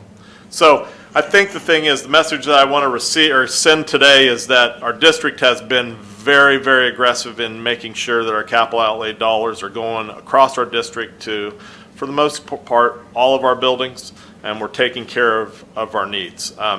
I think sometimes the messaging is that the district is not taking care of needs. I think that is a totally inaccurate statement. We have been very, very smart about using our capital outlay dollars with what we have. Just wanted to share a little bit. This is a part of our planning time. Everything that is on this list is by no means going to, necessarily be done. This is just part of the planning process as we look at what projects and possible dollars that we might need. Of course, we have our lease payments, and Chris is going to get into that here in just a little second, in just a few minutes, about where we're at with lease payments and paying off some things and what moving forward. We're really wanting to resurface the track at Hayes High and get it in a little better shape. Of course, we're still looking at those tennis courts at Hayes High. Once again, we have over 40 girls out for tennis, and our boys tennis numbers are high as well. We only have 4 courts for 40 participants, and I think once again we're looking at that as a possibility. Of course, we got some equipment for track and field, some jump mats, One of the big things that we're looking at Hayes High that we'll be looking at is our HVAC replacement at Hayes High, that bids have just went out. We'll be having some bids for you to look at on December 13th meeting. Of course, we're going to do some tuck pointing at Hayes Middle. Once again, we're also looking at that Hayes Middle track, and it's in horrible shape, and we got to do some things there. We're going to be doing some cameras at 3 of our 4 elementaries, Lincoln, of course, as well as just some things on the outside of the building for Lincoln. Laughlin, a camera installation. We're also looking at working with TMP on that dismissal drive, which they call Victory Road, and trying to help them. We're doing our part to complete that road. We're also, a big part of that, if you look at, is that window replacement, which we're utilizing our ESSER funds that we received from COVID. This will really help us get O'Laughlin updated. And we're also doing the same thing at Wilson, which you have already approved of as a board. And we're also looking at possibly replacing the HVAC at Wilson. Of course, we're still in the design phase of that, and bids will probably be in February is when we're looking at bids for Wilson. There are also some parking lot issues, just because I think part of it is part of the construction, but and some of that will be maybe taken care of by, depending upon what's actually been done, where they had to do some tearing out of that front part, and some cameras. Of course, we're still got to finish up the last secured entrance, and that would be west side, and we're going to work on a very simple like storefront, similar to Lincoln, and also some windows for, and that's already been approved by the board and using ESSER funds. Transportation, we're looking at a bus lift system, and then also some windows here at Rockwell, that gym area that have already been approved. And so that's a big thing in terms of just where we're planning. Of course, if you go on to the next column, we've got some things that these are big ticket items. Culinary classroom, parking lot repair, HVAC replacement, cafeteria expansion all over across our schools. These are just some areas. Just some areas of, our plumbing repipe at Wilson, which is a big ticket item. Once again, we're hoping to have that HVAC replacement finished, and we'll be paying for that. So as you can see, our numbers start to grow. And that's actually $9 million. There's no way we're going to be able to spend $9 million. This is just so, once again, it's just a graphic to show you dollars are not there. Our needs outweigh our dollars. And so, but once again, we just keep moving everything to the right and pushing everything down the road. Of course, down the road, we have, lots of things across the board. So I don't want to spend a ton of time, but this is once again just your view as board members to see what we're looking at, ask any questions, give any feedback, and we'll be glad to. And then we'll move on to some things in terms of paying leases and actual capital outlay dollars that we have. What's the color coding mean? The light, are you talking the light salmon color? And the orange. That's ESSER monies. That's federal money. Okay. That is federal money that we have received. And if you look at the difference there, the light colored one is what we'd call ESSER 3, which we're still working on that. We haven't actually, we know how much we have, but we're still working on submitting that application. The darker salmon color is what we call ESSER 2 funds. And we have completed that application. We've had to tweak it a few times, and we're still kind of tweaking in a sense, but those would be ESSER 2 funds. And I think it's worth repeating that we're identifying projects. This is not necessarily the calendar plan of when projects, No, but because it will help us be nimble if we can see a snapshot. Yes.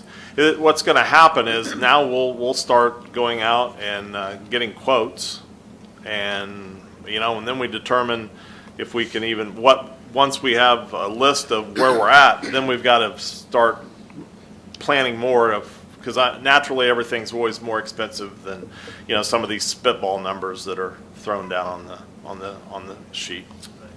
Would change. Well, they are just what we might do if we have the money, but Yeah. I think this is a Any- great improvement over Yeah, years in the anything. past where we didn't have any idea what was going on. Yeah, you're not approving anything this No. evening, because should we, if we're gonna repair a track at Hayes Middle, that bid will come to you as a board, and you would approve that bid. I'm just saying, it's a great improvement. I think Lance would agree. Absolutely. Yeah.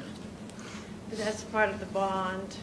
Well, of course, the bond always plays into that in terms of some of these things, Lori, as you look to the right, our dollar amounts are, just, we generate a little over 3 million each year with capital outlay.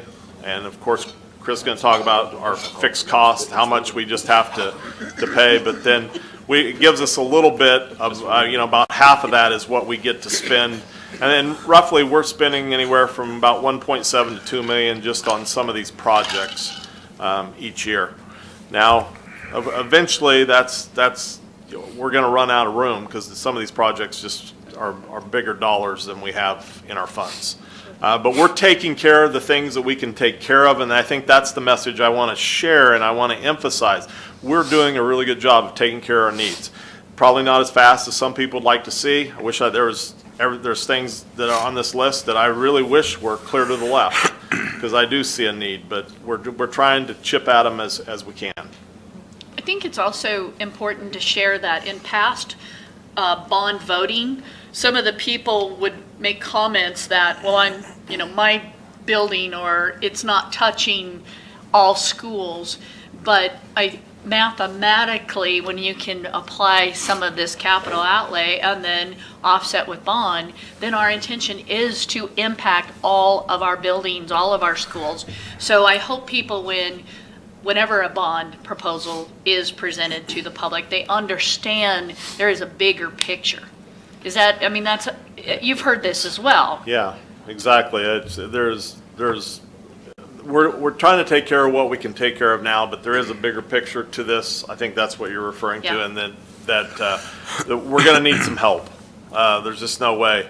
As we keep looking to the right on this, there's just no way we'll be able to do this with our capital outlay dollars that we generate.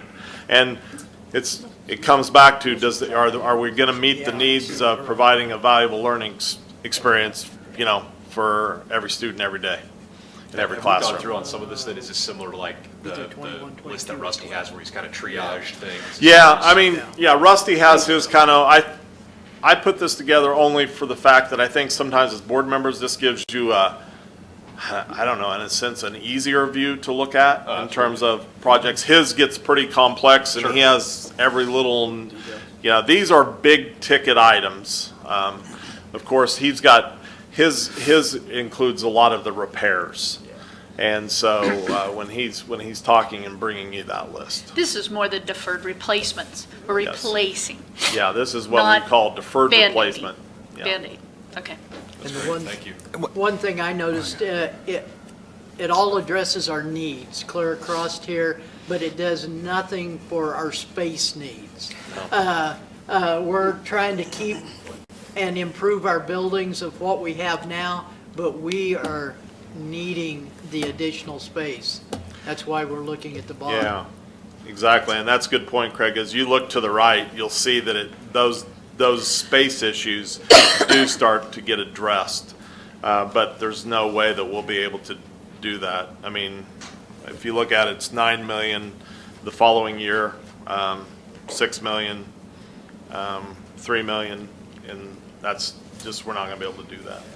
Mr. Wilson, will there be, when we have the picture of the bond and what we're trying to propose, will there be a supplement that the school board's going to attack this and this and this, it's not part of the bond? Will they see a 5-year outlay of what we're going to do with? Well, yeah, we definitely can do that. I mean, this is. Because if we're selling a bond and we're going to say the school district's going to do this, this, and this in the next 5 to 10 years, and take out some of the other issues, I think that would. Yeah, and win-win. I think that we want to highlight that if, we have taken care of some of our needs. We're like big ticket items. Roosevelt HVAC, we're not gonna need to put that into a bond now. Right. Hayes Roofs. High HVAC, we're hoping not to have to put that into a bond, although, you know, our ESSER dollars are only gonna go so far. But if the bond says we're gonna do this, this, and this, and then it says USD is gonna do the track surface and we're gonna do the turf or whatever in conjunction with the bond. Sure. I think that shows the public we already got a plan what we're doing with our money too. Yeah, we'll continue to, I mean, the bond is no way are we gonna be able to have a big enough bond to cover all our needs, so we'll definitely have to keep chipping at some of these. But any kind of successful bond will help us move forward. But I also would think that if we have a plan that what we're gonna do with our money, would also help sell the bond too, that. Sure. This was good. Mr. Good Wilson? information. Yep. I mean, are some of these items, have we checked to see, like on Title IX, are we, like you mentioned the tennis, that affects both men and women's. Yes. Swimming, men and women's, but we have some sports that have no facilities at all. And they were talking about them 20 years ago.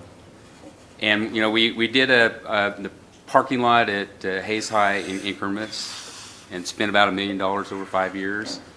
I mean, is that something that we could move some of these beginning and do the first planning stages, to do the architects, and then know that we can do this in phases? I know that some schools and communities, or we working with Hayes Rec and see what we can do with them, and or Fort Hayes in at more of a permanent site for.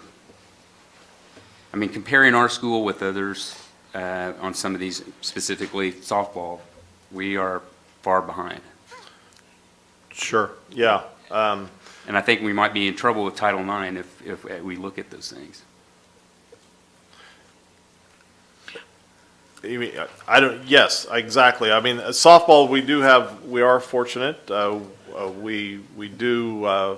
We've been working with the rec department on the new complex softball, and I don't know exactly where we're at, but I know we were trying to get the opportunity. We're going to play all our games, if I believe I'm correct, out there, which will be new. I think we played some games there last year, if I'm correct, and then we're going to play all our home games there this year. So we are working with them on that new complex, and so, and then I think, yes, we're definitely always looking to try and, you know, I would love a softball field at our own campus, for sure. And then maybe in time, we'll be able to get that done. I mean, there's a lot of things that are not on our campus, so yes, we have a practice football field, but we don't have our football field. We don't have an auditorium. We don't have, and it's not about athletics. It's about the extracurricular opportunities that we just honored a lot of them tonight, and we were able to see some very impressive accolades because of what our students are able to do, but that's just going to keep propelling them. And so, I mean, it's both the classroom experience as well as the other experiences that really enriches and achieves our mission. So, all right, well, any other information about that capital outlay? I'm going to jump, Chris is going to jump into. Talk a little bit about capital outlay in general, how we go about, how that gets funded, and then just some of the history and trend. So, added a couple of slides. It's out there on board docs. Really, the first couple are just kind of what is capital outlay. I'll start on the revenue expenditures. So just getting a historical look. So went back to FY18. Bottom line, like Mr. Wilson said, there's more projects than there ever is going to be money. But as you look historically where we've been, we bring in about $3.4 million a year into capital outlay. And on that slide before, it talks about what we can spend that on. And basically it's the equipment and facilities, durable goods. It can be used for any of the costs that go into that, including salary and compensation too for like custodial staff, things like that. But overall, so we bring in about 3.4. We've been carrying over right around $3 million. You'll see this year we're projecting, and like Mr. Wilson said also, we're trying to be as aggressive as possible and still be smart with the the money. We're comfortable carrying over a little bit less and being a little more aggressive this year in spending because one of the big monkeys is coming off our back with Roosevelt's HVAC system being replaced. And so we don't feel like we have to have quite as much in reserve for if something bad happens. Now, we still have Hayes High's HVAC, which is failing end of life, but as we quote that and assuming that the ESSER 3 money comes through, when we get around 2.8 in assistance there, then we'll be able to find ways to come up with money to hopefully replace that and take another one of the larger potential immediate money sucks away right there too. So just to give a little history on what we bring in, what we tend to spend, and where we're at in carryover. Any questions or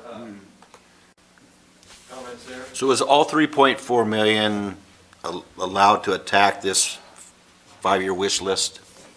Or is it less than that? So let me slide right into the next slide then and talk to you a little bit about that. So that the last slide gives you a running history of exactly where that money gets spent, or a little more detail of where that money gets spent. One thing, because I know through conversations it comes up a lot, that I've heard it around bond conversations too. Well, if you just didn't spend all your money on custodian salaries, you'd be all right. Well, I'm going back, and of course this predates me, but going back, and it is perfectly allowable to spend money on compensation out of capital outlay. It's been the board's choice over time to move away from that. And so you can see since FY19, which would be the 18-19 school year, we haven't spent any money on compensation out of capital outlay. And even in FY18 and FY19, there was a very minimal amount. It was in some of the benefits, but most of the salaries were journaled over. And I think what the strategy at that point was, as money was really, really tight, they were being safe and budgeting salaries and compensation out of capital outlay. And then as we hit the end of the year, with the goal of moving all of those expenses back into general fund, saving as much as you could for facilities. And so that's been the strategy, and since FY19, we haven't spent any money on compensation through capital outlay. But to, Mr. Viner, to get to your question, we do have some, what we would call recurring expenses that come out of capital outlay. So those are going to come out first before we do anything else. This year, because we added the lease for Roosevelt, and we're in the last year of a couple of leases for HVAC at Hayes Middle School, we'll have a big chunk coming out in lease payments. So we'll have $800,000 in lease payments. So of your 8 mills, that's about 2.4 mills right there. So we're taking about $800,000 to pay off leases, and next year that'll go down to $650 because we make our last payment this year on a couple of different projects that were from Hayes Middle School. So next year it goes down to 1.9 mils, and historically it seems like that's about where we've been running, 1.5 to 2 mils worth of your capital outlay money going to lease projects. The next thing, there's some built-in replacement schedule that I think the board's worked really hard to do. So we put about $60,000 towards food service equipment replacement to keep ovens and dishwashers and all of those things up to date. We put about $300,000 into tech, and then we put about $300,000 into transportation. And those numbers vary a little bit depending on year, and actually the last couple of years, because interest rates have been so good, we've been able to lease some of those tech payments. So you'll see, like last year, we didn't have the big $300,000 purchase because we're getting 0%, and so we're paying that off over 3 years. It gives us a little more flexibility. But when you add those lease payments and those scheduled expenditures, you're looking at about $1.5 million. So of our capital outlay fund, 1.5 is spoken for on day one, and that equates to about 4.5 of your 8 mills to spend. So then to be ready and prepared, I guess, in the event something bad would happen, we do set back and plan to carry over enough money to be able to react. Say if Hayes HVAC went down completely tomorrow, we'd have some money, some seed money to get started on that. And then, so that leaves you with a couple of million that you get to do all those repairs and all of that other stuff that we try to accomplish throughout the year. So like 1.5 million to 2 million? Yeah, right in there.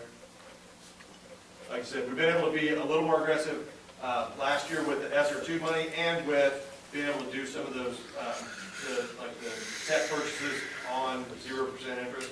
So it let us be a little more aggressive in 1 year. And the fact that Roosevelt is now off the table, we can be a little more aggressive and spend down that carryover a little bit.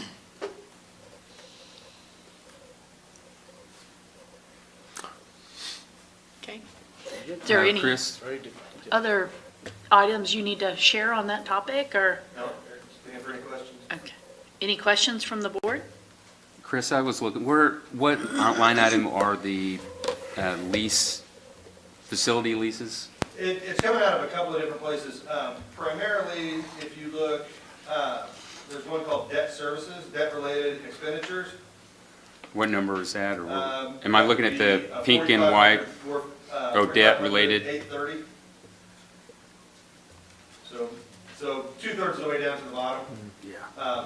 4,500 would be that function code, so that says that it's a new building acquisition and construction. Then we also have some of that coming out of the 4,700 building improvements, and clear down at the bottom, the 450 construction outside contractors.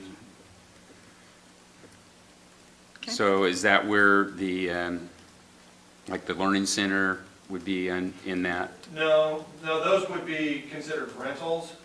So if you look up a little higher, up towards the top, 2,300. So general administration, support services, general administration, those things that are called rentals. That would include anything we're paying to Fort Hays for, the football field, and for the Beach Schmidt, and at Hadley for the Learning Center right now. Also, Hayes Med for the swimming. Oh, yes, thank you, Hayes Med, for the swimming pool. I'm sure there's others I'm not thinking of, but Okay. Other questions? All right. No, but thank you very much. Yes, Always- thank you for, It's always a pleasure to hear information from you. I know it's, well, and, well, I'm just comparing to previous times. but that's, Chris, and Good to Ron, hear. you both have a good way of taking some very complex data and making it a little more palatable, so thank you. Yeah, thank you. That's what I was trying to say. Yeah, did what Tammy said. More eloquent. All right, future meeting agenda requests. Are there any? Okay, Madam President? yes. I think that we need to, at some point, or really very soon, we need to talk about our superintendent evaluation. You have that in your email. I've emailed that out. Did you receive that email? I don't remember, when did you, I would have sent it, today's Monday, yeah, I sent it yesterday. yesterday? So, yesterday, so, I mean, that isn't necessarily, Is that, are we going to have discussion on what we're going to do, or it's going to be the same, or what? It's in that information yeah. that was sent out Okay. to the board. yeah, Oh, it's the tool, the timeline, and all that, but we're on it. Anything else? Okay, I know that we do need to move into executive session, so let me get to my verbiage here. All right, I move to enter into executive session pursuant to Kansas Open Meetings Act for the purpose of discussing confidential data relating to financial affairs or trade secrets of corporations, partnerships, trusts, and individual proprietorships in order to protect the privacy rights of a corporation, partnership, trust, etc., with regard to the financial affairs. Those present for this meeting would include the superintendent, the assistant superintendents, director of special education, and the board attorney, correct? Yeah, and also, we're going to invite by phone Dustin Avey from Piper Sandler Okay. Financial. I'll add that to my motion. Do I have a second? Second. Okay, this has been moved and seconded. Do we have any further discussion? Oh, do I have to have, sorry, we will take a 5-minute break, but then we will meet for 30 minutes. So in 35 minutes from now, we will be back. So, with that, all in favor, please state aye. Aye. All opposed, please state nay. Okay, passes unanimously, and we are in executive session. Starting in 5 minutes. Yeah. And, does anybody